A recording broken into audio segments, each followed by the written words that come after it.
ಎಲ್ಲ ಸಹೃದಯರಿಗೆ ನಮಸ್ಕಾರ. ನಾನು ಈ ದಾರಿಯಲ್ಲಿ ಬರುವಾಗ ಶಂಕರ ಭಗವತ್ಪಾದರನ್ನು ಬೇಡ್ಕೊಳ್ತಾ ಇದ್ದೆ. ಸಂಸಾರ ಚಕ್ರದಿಂದ ಪಾರಾಗೋದಕ್ಕೆ ಏನೋ ವಿಧಿವಿಧಾನಗಳನ್ನು ಹೇಳಿಕೊಟ್ಟಿದ್ದೀರಿ, ಆದರೆ ಬೆಂಗಳೂರಿನ ಸಾರಿಗೆ ಚಕ್ರದಿಂದ ಪಾರಾಗೋದಕ್ಕೆ ಏನಾದರೂ ಇದು ವಿಧಿವಿಧಾನ ಇದ್ದರೆ ನಾನು ಕೃತಾರ್ಥನಾಗ್ತೇನೆ ಅಂತ. ಈಗ 10-11 ವರ್ಷಗಳಿಂದ ಬರ್ತಾ ಇದ್ದೇನೆ ಗೋಖಲೆ ಇನ್ಸ್ಟಿಟ್ಯೂಟ್. ಇದು ಮೊದಲನೇ ಸಲ ನಾನು ಲೇಟಾಗಿ ಬಂದದ್ದು. ಹಾರಿ ಬರಬೇಕಷ್ಟೇ. ಇಲ್ಲಿ ಮಳೆ ಇಲ್ಲ, ಸಂತೋಷ. ಅಲ್ಲಿ ವಿಪರೀತ ಮಳೆ ಇದೆ ದಾರಿಯಲ್ಲಿ, ಹೀಗಾಗಿ ದಿಕ್ಕು ತಪ್ಪು ಹೋಗ್ಬಿಡುತ್ತೆ. ನಿನ್ನೆ ಅದೇ ವಿಷಯ ಮಾತಾಡ್ತಾ ಇದ್ವಿ, ನರ್ಮದೆ ನದಿಗೆ ಮಹಾಪೂರ ಬಂದ ವಿಷಯ ಮಾತಾಡ್ತಾ ಇದ್ವಿ. ಆ ಕಮ್ಮಂಡಲ್ಲಿ ಇಟ್ಬಿಟ್ಟು ಇದನ್ನು ದಾಟಬೇಡ ಅನ್ನೋ ಹಾಗೆ ಗೆರೆ ಹಾಕಿದ್ದಕ್ಕೆ ಉಗ್ರಳಾಗಿದ್ದಂಥ ನರ್ಮದೆ ಕೂಡ ಕೃಪೆ ಮಾಡಿ ಹಿಂಸರಿದ್ಲು ಅಂತ. ಅದಾದಮೇಲೆ 2 ದಿವಸದ ನಂತರ ಗುರುಗಳು ಶಂಕರಾಚಾರ್ಯನ ಕರೆದು ಹೇಳ್ತಾರೆ, ನೋಡಪ್ಪ, ನಿನ್ನ ಛಾತ್ರವೃತ್ತಿಯ ದಿನ ಮುಗಿದು ಇನ್ನು ಸಾಕು, ಕಲಿಯೋದು ಸಾಕು, ಇನ್ನು ನೀನು ಸೀಮೋಲ್ಲಂಘನ ಮಾಡಬೇಕು ಅಂತ ಹೇಳ್ತಾರೆ. ಇದು ಭಾಳ ಒಳ್ಳೆಯ ಮಾತು. ಸೀಮೋಲ್ಲಂಘನ ಮಾಡಬೇಕು. ನನ್ನ ಕಡೆ ಕಲಿಯೋದು ಏನಿತ್ತೋ ಅದನ್ನೆಲ್ಲ ಕಲಿಸಿ ನಾನು ಖಾಲಿ ಆಗಿಬಿಟ್ಟಿದ್ದೇನೆ. ಈಗ ಇನ್ನು ಮುಂದೆ ನೀನು ಒಂದು ಕಡೆ ಎತ್ಕೊಂಡು ಮಾಡೋದಲ್ಲ, ದೇಶ ಸುತ್ತಬೇಕು. ಇಲ್ಲಿಂದ ಹೊರಡೋ ಮುನ್ನ ಒಂದು ಅಪೇಕ್ಷೆ ಇದೆ ನಿನ್ನ ಕಡೆಯಿಂದ, ವಿಷ್ಣು ಸಹಸ್ರನಾಮಕ್ಕೆ ಭಾಷ್ಯ ಬರೆದು ಹೋಗಬೇಕು ಅಂತ. ಅದನ್ನು ಒಪ್ಕೋತಾರೆ ಶಂಕರಾಚಾರ್ಯರು. ಸುಮಾರು ಒಂದು 15-20 ದಿವಸ ಅವಧಿ ಒಳಗೆ, ಒಂದು ತಿಂಗಳಕ್ಕಿಂತ ಮೊದಲೇ ವಿಷ್ಣು ಸಹಸ್ರನಾಮಕ್ಕೆ ಭಾಷ್ಯ ಬರೆದು ಗುರುಗಳಿಗೆ ಒಪ್ಪಿಸ್ತಾರೆ. ಬಹಳ ತೃಪ್ತಿ ಆಯಿತು. ಆವಾಗ ಶಂಕರಾಚಾರ್ಯರು ಕೇಳ್ತಾರೆ, ನೀವು ನನಗೆ ಸೀಮೋಲ್ಲಂಘನ ಮಾಡಿ ಅಂತ ಹೇಳಿದ್ರಿ, ಸೀಮೋಲ್ಲಂಘನ ಅಂದರೆ ಏನು? ಇದು ಭಾಳ ಒಳ್ಳೆಯ ಪದ, ನನಗೆ ಇಷ್ಟವಾದ ಪದ ಇದು. ನಾವು ದಸರಾ ದಿವಸ ಹೇಳ್ತೀವಿ ಸೀಮೋಲ್ಲಂಘನ ಮಾಡಬೇಕು ಅಂತ. ಯಾವ ಸೀಮೆಯ ಉಲ್ಲಂಘನ ಮಾಡಬೇಕು ನಾವು? ಇದು ಒಂದು ದೊಡ್ಡ ದರ್ಶನ. ಅದು ನನ್ನ ಮಟ್ಟಿಗೆ ಹೇಳೋದಾದರೆ, ನಾವು ಏನೋ ಕಲಿಯಬೇಕು ಅಂತ ಹೋಗ್ತೇವೆ. ಕಲಿಯೋಕ್ಕೆ ಹೋದಾಗ ನಾನು ಏನು ಕಲಿಬೇಕಂತಿದ್ದೀನಿ ಅದರ ಮಿತಿಗಳ ಅರ್ಥ ಆಗ್ತಾ ಹೋಗ್ತದೆ. ಒಂದು ಸಣ್ಣ ಉದಾಹರಣೆ ಕೊಡೋದಾದರೆ, ಸಂಗೀತ ಕಲಿಯೋಕ್ಕೆ ಹೋದರೆ, ಶಾಸ್ತ್ರೀಯ ಸಂಗೀತ ಕಲಿಯೋಕ್ಕೆ ಹೋದಾಗ ಕೆಲವರು ತಮ್ಮ ಇಡೀ ಜೀವಮಾನವನ್ನೇ ಒಂದು ರಾಗಕ್ಕೋಸ್ಕರ ಇಟ್ಟಿದ್ದಾರೆ. 15 ವರ್ಷ 20 ವರ್ಷ ಪರಿಶ್ರಮ ಪಟ್ಟು ಆ ರಾಗದ ಒಳ ಹೊರಗಗಳನ್ನು, ಒಳ ಸುಳಿಗಳನ್ನು ಎಲ್ಲವನ್ನು ಅರ್ಥ ಮಾಡ್ಕೊಳ್ಳೋದಕ್ಕೆ ಕಷ್ಟಪಡ್ತಾರೆ. ಆ ರಾಗ ಹಾಡುವಾಗ ಅದರ ಚೌಕಟ್ಟನ್ನು ದಾಟಿ ಹೋದರೆ ಆಭಾಸ ಆಗಿಬಿಡ್ತದೆ. ರಾಗ ದಾಟಿ ಹೋಗೋಂಗಿಲ್ಲ, ಕರೆಕ್ಟಾಗಿ ಅದರೊಳಗೆ ಇರಬೇಕು. ನೋಡಿ ಎಷ್ಟು ಚೆನ್ನಾಗಿದೆ ಇದು. ಒಂದು ರಾಗವನ್ನು ಕಲಿಬೇಕಾದ್ರೆ ಮೊದಲು ಅದರ ಆರೋಹಣ ಅವರೋಹಣ ಕಲಿಯೋದ್ರ ಜೊತೆಗೆ ಅದರ ಮಿತಿಗಳನ್ನು ಅರ್ಥ ಮಾಡ್ಕೊಳ್ಬೇಕು. ಆ ಮಿತಿ ಒಳಗೆ ಹಾಡಬೇಕು, ದಾಟಿ ಹೋಗೋಂಗಿಲ್ಲ. ಆದರೆ ಮಿತಿ ಒಳಗೆ ಹಾಡ್ಕೊಂಡು ಕೂತ್ಕೊಂಡ್ರೆ ಹೊಸ ರಾಗ ಬರೋದು ಹೇಗೆ? ಎಷ್ಟು ಚೆಂದ ಇದೆ ನೋಡಿ. ಮಿತಿ ಒಳಗೆ ಹೋಗಬೇಕು, ಮಿತಿಗಳನ್ನು ಗುರುತಿಸ್ಕೋಬೇಕು, ಅದ್ರ ಒಳಗಿನ ಒಳಗುಟ್ಟುಗಳನ್ನೆಲ್ಲ ತಿಳ್ಕೋಬೇಕು. ಒಂದು ಸಲ ತಿಳ್ಕೊಂಡ ಮೇಲೆ ಅಲ್ಲೇ ಉಳ್ಕೋಬಾರ್ದು. ಆ ಹಾಕಿದಂಥ ಚೌಕಟ್ಟನ್ನು ದಾಟಿ ಹೋಗಬೇಕು. ದಾಟಿ ಹೋದಾಗ ಹೊಸದೊಂದು ಸೃಷ್ಟಿಯಾಗುವಂಥದ್ದು, ಹೊಸ ರಾಗ ಬರುವಂಥದ್ದು. ಇಲ್ಲದಿದ್ದರೆ ಡಾಕ್ಟರ್ ಬಾಲಮುರಳೀಕೃಷ್ಣ ಅಂಥವ್ರು ಅಷ್ಟೊಂದು ರಾಗಗಳನ್ನು ಸೃಷ್ಟಿ ಮಾಡೋಕ್ಕೆ ಸಾಧ್ಯ ಇತ್ತ? ಪ್ರತಿಯೊಂದು ರಾಗವನ್ನು ಕಲಿತು ಇದನ್ನು ದಾಟಿ ಹೋದರೆ ಇನ್ನೊಂದು ಹೊಸ ರಾಗ ಬರಬಹುದಲ್ಲ ಅಂತ ಹೋಗುವುದು. ಈ ಗುರುಗಳು ಹೇಳುವಂಥ ಮಾತದು. ಈಗ ನೀನು ಕಲಿಯೋ ಕೆಲಸ ಮುಗೀತು. ನೀನೇನು ಗೆರೆ ಹಾಕ್ಕೊಂಡಿದ್ದೆ, ಕಲಿಬೇಕು ಅಂತ ಬಂದಿದೆಯಲ್ಲ, ನನಗೆ ಗೊತ್ತಿರೋದು ಎಷ್ಟಿತ್ತು ಎಲ್ಲವನ್ನೂ ಕಲಿಸಿದ್ದೆ ನಿನಗೀಗ. ಇನ್ನು ನೀನು ಸೀಮೋಲ್ಲಂಘನ ಮಾಡಬೇಕು. ದಾಟಿ ಕಲಿಯೋದು, ಮಿತಿಯನ್ನು ದಾಟಿ ಹೊರಗಡೆ ಹೋಗಿ ಹೊಸ ಸೃಷ್ಟಿ ಮಾಡಬೇಕು ಅಂತ ಹೇಳ್ತಾರೆ. ಅವ್ರು ಹೇಳೋ ಮಾತು ಚೆನ್ನಾಗಿದೆ. ನೀನು ಭಾರತದ ಬೇರೆ ಬೇರೆ ಕ್ಷೇತ್ರಗಳನ್ನು ದರ್ಶಿಸಬೇಕು. ಇದು ಭಾಳ ದೊಡ್ಡ ಮಾತು. ಪ್ರವಾಸದಂಥ ಒಳ್ಳೆಯ ಗುರು ಇನ್ನು ಯಾರೂ ಇಲ್ಲ. Travel is the best teacher ಅಂತಾರೆ. ನಾವು ಪ್ರವಾಸಕ್ಕೆ ಹೋದಾಗ ಎಷ್ಟೋ ಸಲ ಹೇಳ್ತೀನಿ, ಕೆಲವು ವಿಮಾನದಲ್ಲಿ ಹೋಗಿಬಿಟ್ಟೆ, ಅಲ್ಲಿ ಹೋಗಿ ಬಂದೆ, ಇಲ್ಲಿ ಹೋಗಿ ಬಂದೆ, ಊರು ಗೊತ್ತಾಗೋದೇ ಇಲ್ಲ ನಿಮಗೆ. ರಸ್ತೆಯಲ್ಲಿ ಅಡ್ಡಾಡಬೇಕು, ಕಾರ್ನಲ್ಲಿ ಹೋಗಬೇಕು, ನಡ್ಕೊಂಡು ಹೋಗಬೇಕು, ಚಾರಣ ಮಾಡಬೇಕು ಅಂದಾಗ ಆ ಸಮಾಜದ ಪರಿಚಯ ಆಗುವಂಥದ್ದು. ಶಂಕರಾಚಾರ್ಯರು ಹೇಳೋದು, ದೇಶ ನೋಡಬೇಕು, ತೀರ್ಥಕ್ಷೇತ್ರಗಳನ್ನು ನೋಡಬೇಕು. ಮೊಟ್ಟ ಮೊದಲು ನೀನು ಎಲ್ಲ ಧರ್ಮಗಳನ್ನು ಅರಿಬೇಕು. ಈಗ ನಮ್ಮ ಧರ್ಮದ ಬಗ್ಗೆ ತಿಳ್ಕೊಂಡಿದ್ದೀಯಾ, ಇನ್ನು ಬೇರೆ ಧರ್ಮಗಳ ಬಗ್ಗೆನೂ ತಿಳ್ಕೋಬೇಕು. ತಿಳ್ಕೊಂಡು ಮೊಟ್ಟ ಮೊದಲು ಹೋಗಬೇಕಾದಂಥ ಜಾಗ, ನೀವು ಸ್ವಲ್ಪ ದಿವಸ ವಸ್ತಿ ಇರಬೇಕಾದದ್ದು ವಾರಣಾಸಿಗೆ ಹೋಗಬೇಕು. ಆಗಿನ ಕಾಲದಲ್ಲಿ ಕಾಶಿ ಅಂದರೆ ವಿದ್ವಾಂಸರಿಗೆ, ಜ್ಞಾನಿಗಳಿಗೆ ಒಂದು ತವರು ಮನೆ ಇದ್ದ ಹಾಗೆ. ಅಲ್ಲಿಗೆ ಹೋಗ್ಬೇಕು ನೀನು, ವಾರಣಾಸಿ ಹೋಗಿರಬೇಕು. ಅಲ್ಲಿ ಜ್ಞಾನಿಗಳು ಚರ್ಚೆ ಮಾಡಿ ಮನಸ್ಸನ್ನು ವಿಸ್ತಾರ ಮಾಡಿಕೊಂಡು ಜ್ಞಾನ ಹರಹನ್ನು ಹೆಚ್ಚಿಸಿಕೊಂಡು ಅಲ್ಲೇ ಇರಬೇಡ, ಬದರಿಕಾಶ್ರಮಕ್ಕೆ ಹೋಗು. ಬದರಿಕಾಶ್ರಮದಲ್ಲೇ ಇರು. ಅಲ್ಲೇ ಇದ್ದು ಬ್ರಹ್ಮಸೂತ್ರಗಳಿಗೆ, ಉಪನಿಷತ್ತುಗಳಿಗೆ, ಭಗವದ್ಗೀತೆಗಳಿಗೆ ವ್ಯಾಖ್ಯಾನ ಮಾಡಬೇಕು ನೀನು, ಭಾಷ್ಯಗಳನ್ನು ಬರೀಬೇಕು ಅಂತ ಹೇಳ್ತಾರೆ. ಶಂಕರಾಚಾರ್ಯ ಒಪ್ಕೊಂಡ್ರು. ಹಾಗೆ ಮಾಡ್ತೀನಿ, ಗುರು ಆಜ್ಞೆ ಅಂದರೆ ಮುಗಿದೋಯ್ತು, ಮಾಡ್ತೀನಿ ಅಂತ ಹೇಳಿದರು. ಇನ್ನು ಹೊರಡೋದಕ್ಕೊಂದು 2-3 ದಿವಸ ಮೊದಲು ಒಂದು ಬಹಳ ವಿಚಿತ್ರ, ಒಂದು ಚೆಂದಾದಂಥ ಒಂದು ಸಂವಾದ ನಡೀತದೆ ಗುರು ಶಿಷ್ಯರ ನಡುವೆ. ಶಿಷ್ಯ ಕೇಳ್ತಾರೆ ಗುರುಗಳಿಗೆ, ಗುರುಗಳೇ, ಜೈನ ಮತ್ತು ಬೌದ್ಧ ಧರ್ಮಗಳನ್ನು ಅವೈದಿಕ ಮತ್ತು ನಾಸ್ತಿಕ ಅಂತಾರೆ, ಅದು ಸರಿಯೇ ಅಂತ ಕೇಳಿದರು. ಅದಕ್ಕೆ ಉತ್ತರ ಹೆಚ್ಚು ಚೆನ್ನಾಗಿದೆ. ಗುರುಗಳು ಹೇಳೋದು, ಅವು ವೇದಗಳ ಪ್ರಮಾಣವನ್ನು ಒಪ್ಪೋದಿಲ್ಲ ಅಂತ ಹೇಳಿ ಅವೈದಿಕ ಅಂತ ಕರೀತಾರೆ. ವೇದದ ಪ್ರಮಾಣ ಒಪ್ಪೋದಿಲ್ಲ ಅವರು, ಆದ್ದರಿಂದ ಅವೈದಿಕ ಅಂತಾರೆ.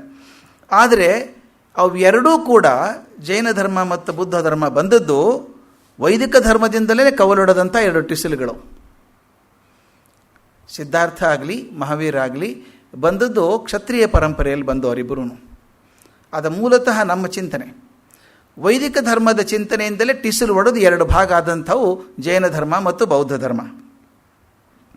ಜೈನ ಧರ್ಮ ಬೋಧನೆ ಮಾಡುವಂಥ ಅಹಿಂಸೆ ಆಗಲಿ, ಸತ್ಯ, ಆಸ್ತೇಯ, ಬ್ರಹ್ಮಚರ್ಯ, ಅಪರಿಗ್ರಹ ಇವು ನಮಗೂ ಸೇರಿದ್ದು ತಾನೆ, ನಮಗೂ ಸೇರಿದೆ, ನಮ್ಮ ಧರ್ಮದಲ್ಲಿ ಇದ್ದದ್ದು. ಅವರು ಜೀವ ಮತ್ತು ಅಜೀವ ವಸ್ತುಗಳ ನಡುವಿನ ಭೇದ ಹೇಳ್ತಾರೆ, ಅವುಗಳ ಬಗ್ಗೆ ಹೇಳ್ತಾರೆ. ಆದರೆ ಅವೆರಡಕ್ಕೂ ಆಧಾರ ರೂಪವಾಗಿರುವಂಥ ಪರವಸ್ತುವಿನ ಬಗ್ಗೆ ಮಾತಾಡೋದಿಲ್ಲ. ಭಾಳ ಚೆಂದ ಇದೆ. ಜೀವ ಅಜೀವ ವಸ್ತುಗಳ ಬಗ್ಗೆ ಮಾತಾಡ್ತಾರೆ, ಆದರೆ ಇವೆರಡಕ್ಕೂ ಆಧಾರ ರೂಪ, ಸೂತ್ರ ರೂಪ ಆಗಿರುವಂಥ ಪರವಸ್ತುವಿನ ಬಗ್ಗೆ ಅವ್ರು ಮಾತಾಡೋದಿಲ್ಲ. ಅಂತೆ ಬೌದ್ಧ ಧರ್ಮದಲ್ಲೂ ಕೂಡ ಅವರ 4 ಮುಖ್ಯ ಸತ್ಯಗಳು ಅಂತ ಕರೀತಾರೆ. ಪ್ರಮುಖವಾದಂಥ 4 ಸತ್ಯಗಳು ಬೌದ್ಧ ಧರ್ಮದಲ್ಲಿ. ಮೊದಲನೇದು, ಜೀವನವು ದುಃಖಮಯ. ಎರಡನೇದು, ಅಜ್ಞಾನವೇ ದುಃಖಕ್ಕೆ ಮೂಲ ಕಾರಣ. ಮೂರನೇದು, ಅಜ್ಞಾನಕ್ಕೆ ಪರಿಹಾರ ಉಂಟು, ಪರಿಶ್ರಮ ಪಟ್ಟರೆ ಅಜ್ಞಾನವನ್ನು ಕಳ್ಕೋಬಹುದು. 4ನೇದು, ಸಮ್ಯಜ್ಞಾನ ಅಜ್ಞಾನವನ್ನು ನಿವಾರಿಸ್ತದೆ ಅನ್ನುವಂಥ ಈ 4 ಮೂಲ ಸತ್ಯಗಳೇನಿದ್ದಾವೆ ಅವು ನಮ್ಮ ಸತ್ಯಗಳೇ ಅಲ್ವಾ, ಅವನ್ನು ಒಪ್ಕೊಂಡಿದ್ದೀವಿ. ಅದನ್ನು ಅಷ್ಟಾಂಗ ಮಾರ್ಗ ಅದು ನಮ್ಮದೇನೆ, ಅಷ್ಟಾಂಗ ಮಾರ್ಗ ನಾವು ಬಳಸ್ಕೋತೀವಿ. ಆದ್ದರಿಂದ ಎಲ್ಲವೂ ಮಾನ್ಯವಾದಂಥದ್ದೇ. ಅವರು ಕೂಡ ಪರವಸ್ತುವಿನ ಬಗ್ಗೆ ಮಾತಾಡೋದಿಲ್ಲ, ಅವೆರಡಿಲ್ಲ. ಆದರೆ ಅದಕ್ಕಿಂತ ಒಂದು ಹೆಜ್ಜೆ ಮುಂದೆ ಹೋಗಿದ್ದೀವಿ ನಾವು. ಇವೆರಡಕ್ಕೂ ಸೂತ್ರ ರೂಪವಾದಂಥದ್ದು ಹಿಂದೊಂದು ಶಕ್ತಿ ಇದೆ ಅಂತ ನಂಬ್ಕೊಂಡಿದ್ದೀವಿ. ಅದರ ಕಂಡುಕೊಳ್ಳೋದಕ್ಕೆ ನಾವು ಪ್ರಯತ್ನ ಪಡ್ತಾ ಇದ್ದೀವಿ. ಮುಂದೇನಾಯಿತು ಅಂತ ಆಗಿನ ಕಾಲದ ಹೇಳ್ತಿದ್ದಾರೆ ಗುರುಗಳು. ಈ 2 ಮತಗಳು ತಾಂತ್ರಿಕರ ಪ್ರಭಾವಕ್ಕೆ ಸಿಕ್ಕಾಕೊಂಡು ಸನಾತನ ಧರ್ಮದಿಂದ ದೂರ ಹೋದಂಗೆ ಅನ್ನಿಸ್ತು. ತಾಂತ್ರಿಕರ ಪ್ರಭಾವ ಈಗ ಶಂಕರಾಚಾರ್ಯ ಗುರುಗಳು ಹೇಳ್ತಾರೆ, ಈಗ ಬರೀ ಅವರಿಬ್ಬರ ಮೇಲೆ ಇಲ್ಲಪ್ಪ, ಎಲ್ಲರ ಮೇಲೂ ಆಗ್ತಾ ಇದೆ. ಈಗ ನಮ್ಮ ಸನಾತನ ಧರ್ಮದ ಶೈವ, ವೈಷ್ಣವ, ದೇವಿ ಉಪಾಸಕರ ಮೇಲೆ ಕೂಡ ತಾಂತ್ರಿಕರ ಪ್ರಭಾವ ಹೆಚ್ಚಾಗ್ತಾ ಇದೆ. ಇದಾದ್ದರಿಂದ ಏನಾಗ್ತದೆ, ನೈತಿಕ ತತ್ವಗಳ ಹಿಂದುಳಿದು ಪರಸ್ಪರ ವೈಷಮ್ಯ ಹೆಚ್ಚಾಗ್ತಾ ಇದೆ. ನನ್ನ ದೊಡ್ಡದು ಅಂತ ಜಗಳ ಆಗ್ತಾ ಇದೆ. ಆರ್ಯಭೂಮಿಯಲ್ಲಿದ್ದಂಥ ರಾಜರುಗಳಿದ್ದಾರಲ್ಲ, ಪ್ರತಿಯೊಬ್ಬರು ಚಕ್ರವರ್ತಿಗಳ ಥರ ನಡ್ಕೋತಾ ಇದ್ದಾರೆ. ಇದು ಯಾವಾಗಲೂ ಆಗೋದು ಹೀಗೆ. ನಾವು ನಡ್ಕೊಂಡು ಹೋಗ್ತಿರ್ಬೇಕಾದ್ರೆ ಬೆಳಗ್ಗೆ ಹಿಂತಿರುಗಿ ನೋಡಿದ್ರೆ ನಮ್ಮ ನೆರಳು ಇಷ್ಟುದ್ದ ಇರುತ್ತೆ. ನಾವಿರೋದಿಷ್ಟೇ, ನೆರಳು ಅಷ್ಟುದ್ದ ಇರುತ್ತೆ. ಆ ನೆರಳನ್ನೇ ನಾನು ಅಂದ್ಕೊಂಡು ಎಷ್ಟೆತ್ತರ ಆಗಿಬಿಟ್ಟಿದ್ದೀನಿ ಅಂತ ಭ್ರಮಿಸಿದರೆ ಏನು ಪೆಟ್ಟಾಗತ್ತೋ ಹಾಗೆ ಸಣ್ಣ ಸಣ್ಣ ರಾಜರುಗಳು ತಾವು ದೊಡ್ಡವರಾಗಿದ್ದೀವಿ ಅಂತ ಹಾರಾಡ್ಕೊಂಡು ಹೋರಾಡ್ತಾ ಇದ್ದಾರೆ. ಅದಕ್ಕೆ ನೀನೇನು ಮಾಡಬೇಕು ಅಂದರೆ ಈ ಸನಾತನ ಧರ್ಮವನ್ನು ಮತ್ತೆ ನಿರೂಪಿಸಿ ಧರ್ಮ ಪ್ರತಿಷ್ಠಾಪನೆ ಮಾಡಬೇಕು. ಅದು ನಿನ್ನ ಕೆಲಸ, ಅದಕ್ಕಾಗಿಯೇ ನೀನು ಇಲ್ಲಿ ಬಂದಿದ್ದೀಯಪ್ಪ ಅಂತ ಹೇಳ್ತಾರೆ. ಈ ಮಾತನ್ನು ಹೇಳುವಾಗ ಬಾಕಿ ಶಿಷ್ಯರು ಅಲ್ಲೇ ಇದ್ದರು. ಅವರಂದರು, ಗುರುಗಳು ಹೇಳ್ತಿರೋದು ಯಾರಿಗೆ? 11-12 ವರ್ಷದ ಹುಡುಗ, ಸನ್ಯಾಸ ತೊಗೊಂಡಿರ್ಬೋದು, 11-12 ವರ್ಷದ ಹುಡುಗ, ಅವನಿಗೆ ಧರ್ಮ ಸ್ಥಾಪನೆ ಮಾಡಬೇಕು, ಜಗತ್ ಸುತ್ತಾಡಬೇಕು, ಎಲ್ಲರಿಗೂ ಬುದ್ಧಿ ಹೇಳಬೇಕು ಅಂತ ಹೇಳ್ತಾರೆ. ಇದು ಸಾಧ್ಯನಾ? ಇದು ಅವ್ರು ಅಂದ್ಕೊಂಡಂತೆ ಗುರುಗಳು ಹೇಳ್ತಿದ್ರೆ ಆಗ್ತಿರ್ಬೇಕಿದು. ಆ ಶಕ್ತಿ ಇಲ್ಲದೆ ಗುರುಗಳು ಹೇಳೋಲ್ಲ. ಅಥವಾ ಇವನು ಅವತಾರಿ ಪುರುಷನೋ ಏನೋ ಗೊತ್ತಿಲ್ಲ. ಕರಿ 11 ವರ್ಷ ಹುಡುಗನಿಗೆ ನೀನು ತಿತ್ತಾಡಬೇಕು, ಬೌದ್ಧ ಧರ್ಮದ ಚಿಂತನೆಯನ್ನು ಬಿಡಿಸಿ ನಮ್ಮ ಸನಾತನ ಧರ್ಮದ ಬಗ್ಗೆ ಹೇಳಬೇಕು, ಪ್ರತಿಷ್ಠಾಪನೆ ಮಾಡಬೇಕು, ಅದಕ್ಕೋಸ್ಕರ ನೀ ಬಂದಿದ್ದೀಯಾ ಅಂತ ಹೇಳೋದಾದರೆ ಈ ಹುಡುಗ ಅವತಾರಿ ಪುರುಷ ಇದ್ದರೂ ಇದ್ದಿದ್ದಾನು ಅಂತ ಅನಿಸ್ತು ಆಚಾರ್ಯರು ಶಿಷ್ಯರಿಗೆಲ್ಲ. ಶಂಕರಾಚಾರ್ಯರು ವಿಚಾರ ಮಾಡಿದರು, ಹೊರಡಬೇಕೆನ್ನಿಂದ ಹೊರಡೋದಕ್ಕಿಂತ ಮೊದಲು ಗುರುಗಳಿಗೆ ಏನಾದರೂ ಕಾಣಿಕೆ ಕೊಡಬೇಕಲ್ವ. ಏನು ಗುರು ಕಾಣಿಕೆ ಕೊಡೋದು?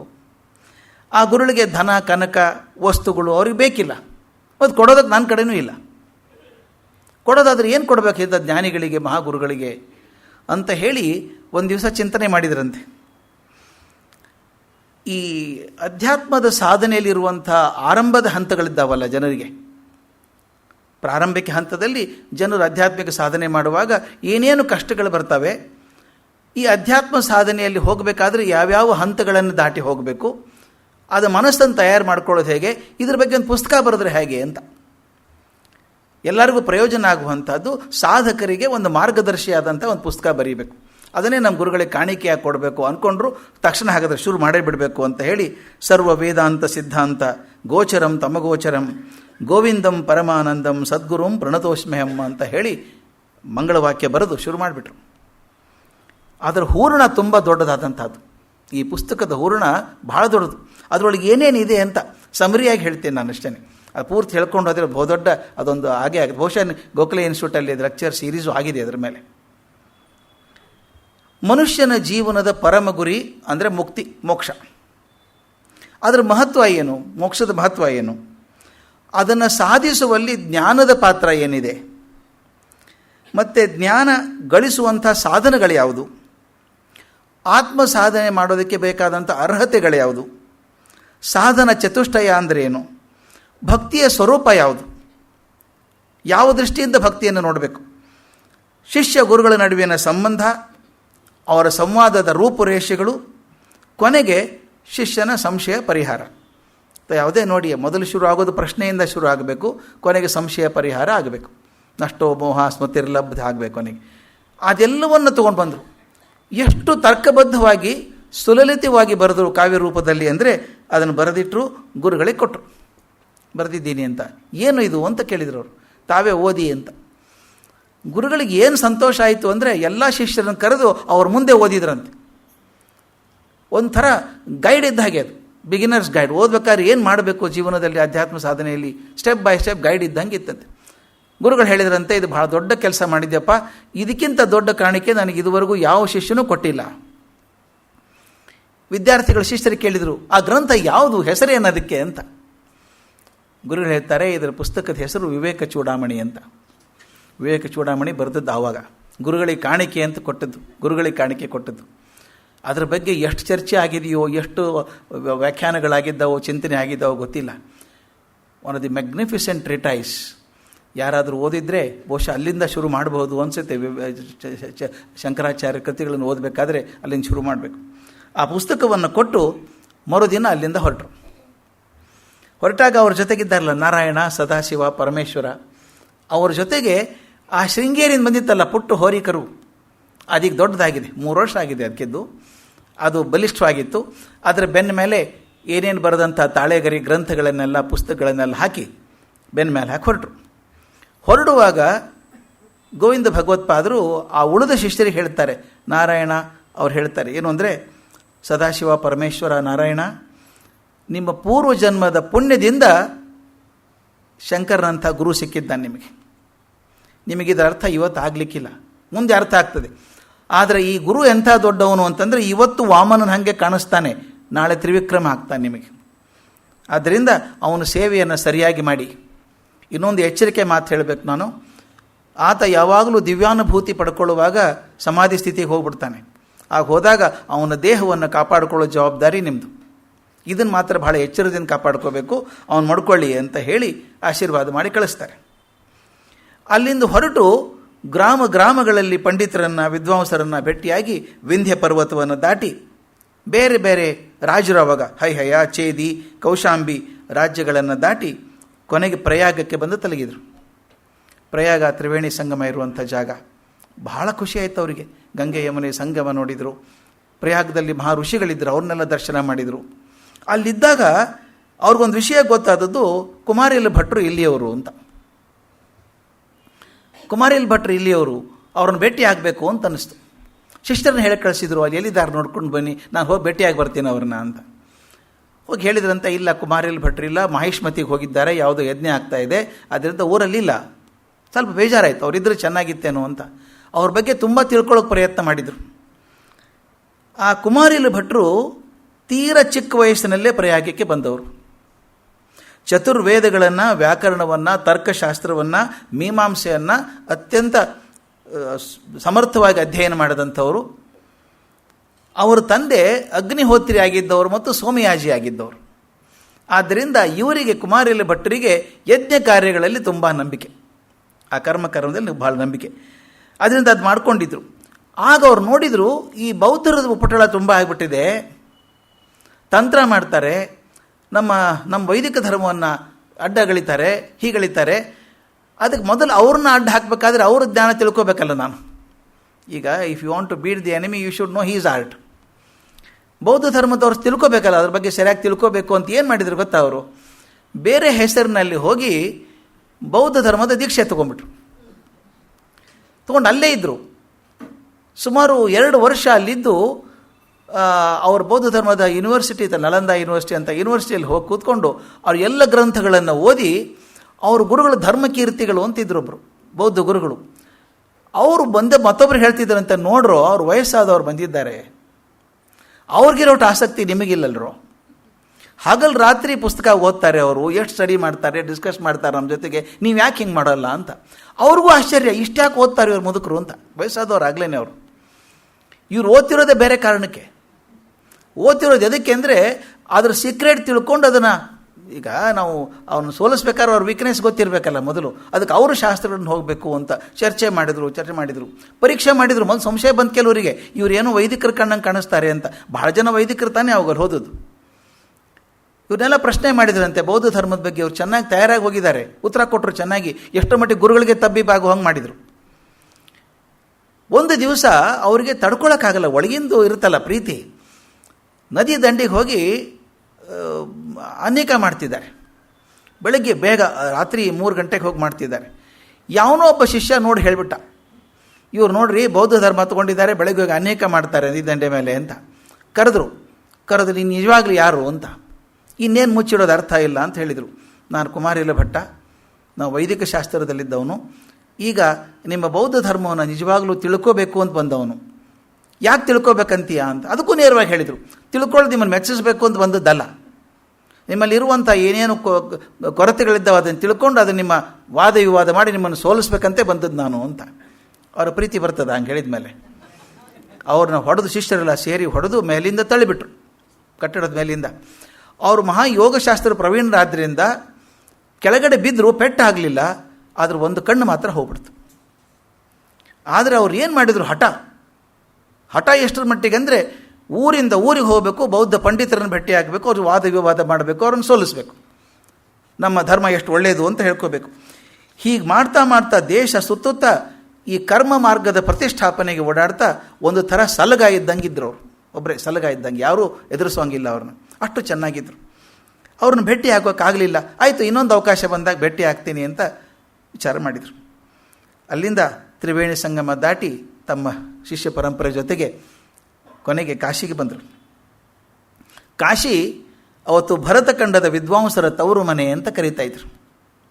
ಸಾಹಿತ್ಯ, ಅಲಂಕಾರ, ತರ್ಕ, ವ್ಯಾಕರಣ, ಮೀಮಾಂಸಾ, ಯೋಗ, ವೇದಾಂತ ಶಾಸ್ತ್ರಗಳ ಬಗ್ಗೆ ಅಸಾಮಾನ್ಯ ಪಂಡಿತರು ಅಲ್ಲಿದ್ದರು. ಕಾಶಿ ರಾಜ ಸಾಕಷ್ಟು ಜನ ಪಂಡಿತರಿಗೆ ಆಶ್ರಯ ಕೊಟ್ಟಿದ್ದ. ಅಲ್ಲಿ ಚರ್ಚೆ ಆಗಬೇಕು, ವಾದ ವಿವಾದ ಆಗಬೇಕು, ಹಂಗಿತ್ತು. ಜ್ಞಾನಕ್ಕಾಗಿ ಹಸಿದು ಬಂದವರಿಗೆ ಅದೊಂದು ಅಕ್ಷಯವಾದ ಪ್ರಸಾದ ಕ್ಷೇತ್ರ ಅಂತ ಕರೀತಾ ಇದ್ರು. ಹೋದ ತಕ್ಷಣ ಮಣಿಕರ್ಣಿಕ ಘಟ್ಟದ ಹತ್ರ ಒಂದು ಕೋಣೆ ಹಿಡ್ಕೊಂಡ್ರು, ಶಿವಾಲಯ. ಅಲ್ಲಿ ಸಾಮಾನೆಲ್ಲ ಇಟ್ಟು ಗಂಗಾ ನದಿ ಸ್ನಾನಕ್ಕೆ ಹೋದರು. ಮೊದಲನೇ ಬಾರಿಗೆ ಶಂಕರಾಚಾರ್ಯರಿಗೆ ಗಂಗಾ ನದಿ ದರ್ಶನ ಆಯಿತು. ಅವ್ರಿಗೆ ಏನು ಉತ್ಕಟತೆ ಬಂದ್ಬಿಡ್ತು ಅಂದರೆ, ಆ ಗಂಗಾ ನದಿ ನೋಡಿದ ತಕ್ಷಣ ಭಾವಪರವಶರಾಗ್ಬಿಟ್ರು. ಹೋಗ್ಬಿಟ್ಟು ಈ ಶಿವನ ಜಡೆಯಿಂದ ಬಂದಂಥ ತಾಯಿ, ಗಂಗೆ ಅಂದರೆ ನೀರಲ್ಲ, ನಾವು ನೋಡೋ ದೃಷ್ಟಿ ಮೇಲೆ ಇರ್ತದೆ. ಅಯ್ಯೋ ಇದು ನೀರು ಏನೋ ತೇಲಾಡ್ತಾ ಇದೆ, ಅಲ್ಲಿ ಕೊಳಕಾಗಿದೆಯೇನೋ ಅಂದ್ಕೊಂಡ್ರೆ ಅದೇ ಕಾಣ್ತಾ ಇರ್ತದೆ. ಅಲ್ಲಿಗೆ ಹೋದಾಗ ಆ ಭಾವನೆ ಅವ್ರಿಗಿಲ್ಲ. ಗಂಗೆ ಇದ್ದದ್ದು ಶಿವನ ತಲೆ ಮೇದಂಥ ತಾಯಿ ಭಗೀರಥನ ಕರೆಗೆ ಹೋಗೊಟ್ಟು ಅಲ್ಲಿಂದ ಇಲ್ಲಿ ನಮಗೋಸ್ಕರ ಬಂದಳು. ನಮಗೆ ಸಂತೋಷ, ಆದರೆ ಆಕೆಗೆ ಅವತರಣ, ಅದು ಅವತರಣ ಕೆಳಗಿಳಿದು ಬರೋದು. ಅದಕ್ಕೆ ಬೇಂದ್ರೆಯವರು ಅವತಾರವೆಂದು ಎಂದಾರ ತಾಯಿ ಈ ಅಧಃಪಾತವನ್ನೇ ಅಂತ ಕರೀತಾರೆ. ನಮಗೆ ಸಂತೋಷ, ಅದು ನೀ ಕೆಳಗೆ ಬಂದಿಲ್ಲ ನಮಗೋಸ್ಕರ, ನಮ್ಮ ಪಾಪಿಗಳ ಜೊತೆ ಬದುಕೋದಕ್ಕೆ. ಅದಕ್ಕೆ ನಮ್ಮ ಆಸಾಮಿ ಕವಿ ಭಾಳ ಚೆಂದಾಗಿ ಹಾಡ್ತಾರೆ ಅವರು, ಗಂಗಾ ತೂ ಬೆಹತಿ ಹೈ ಕ್ಯೂ ಅಂತ. ನಮ್ಮ ನಡುವೆ ಯಾಕಿದ್ಯಮ್ಮ ನೀನು ತಾಯಿ ಇಲ್ಲಿ ನಮ್ಮಂಥವ್ರ ನಡುವೆ ಅಂತ. ಆದರೆ ಅವತ್ತು ಶಂಕರಾಚಾರ್ಯ ನೋಡಿದಾಗ ಇಷ್ಟು ಕೆಟ್ಟಿರಲಿಲ್ಲ, ಗಂಗೆ ಚೆನ್ನಾಗಿರಬೇಕು.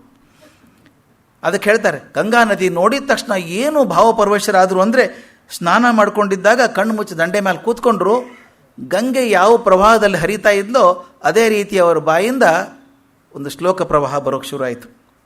ಆ ಮಾತು ಎಷ್ಟು ಚೆನ್ನಾಗಿದೆ ನೋಡಿ.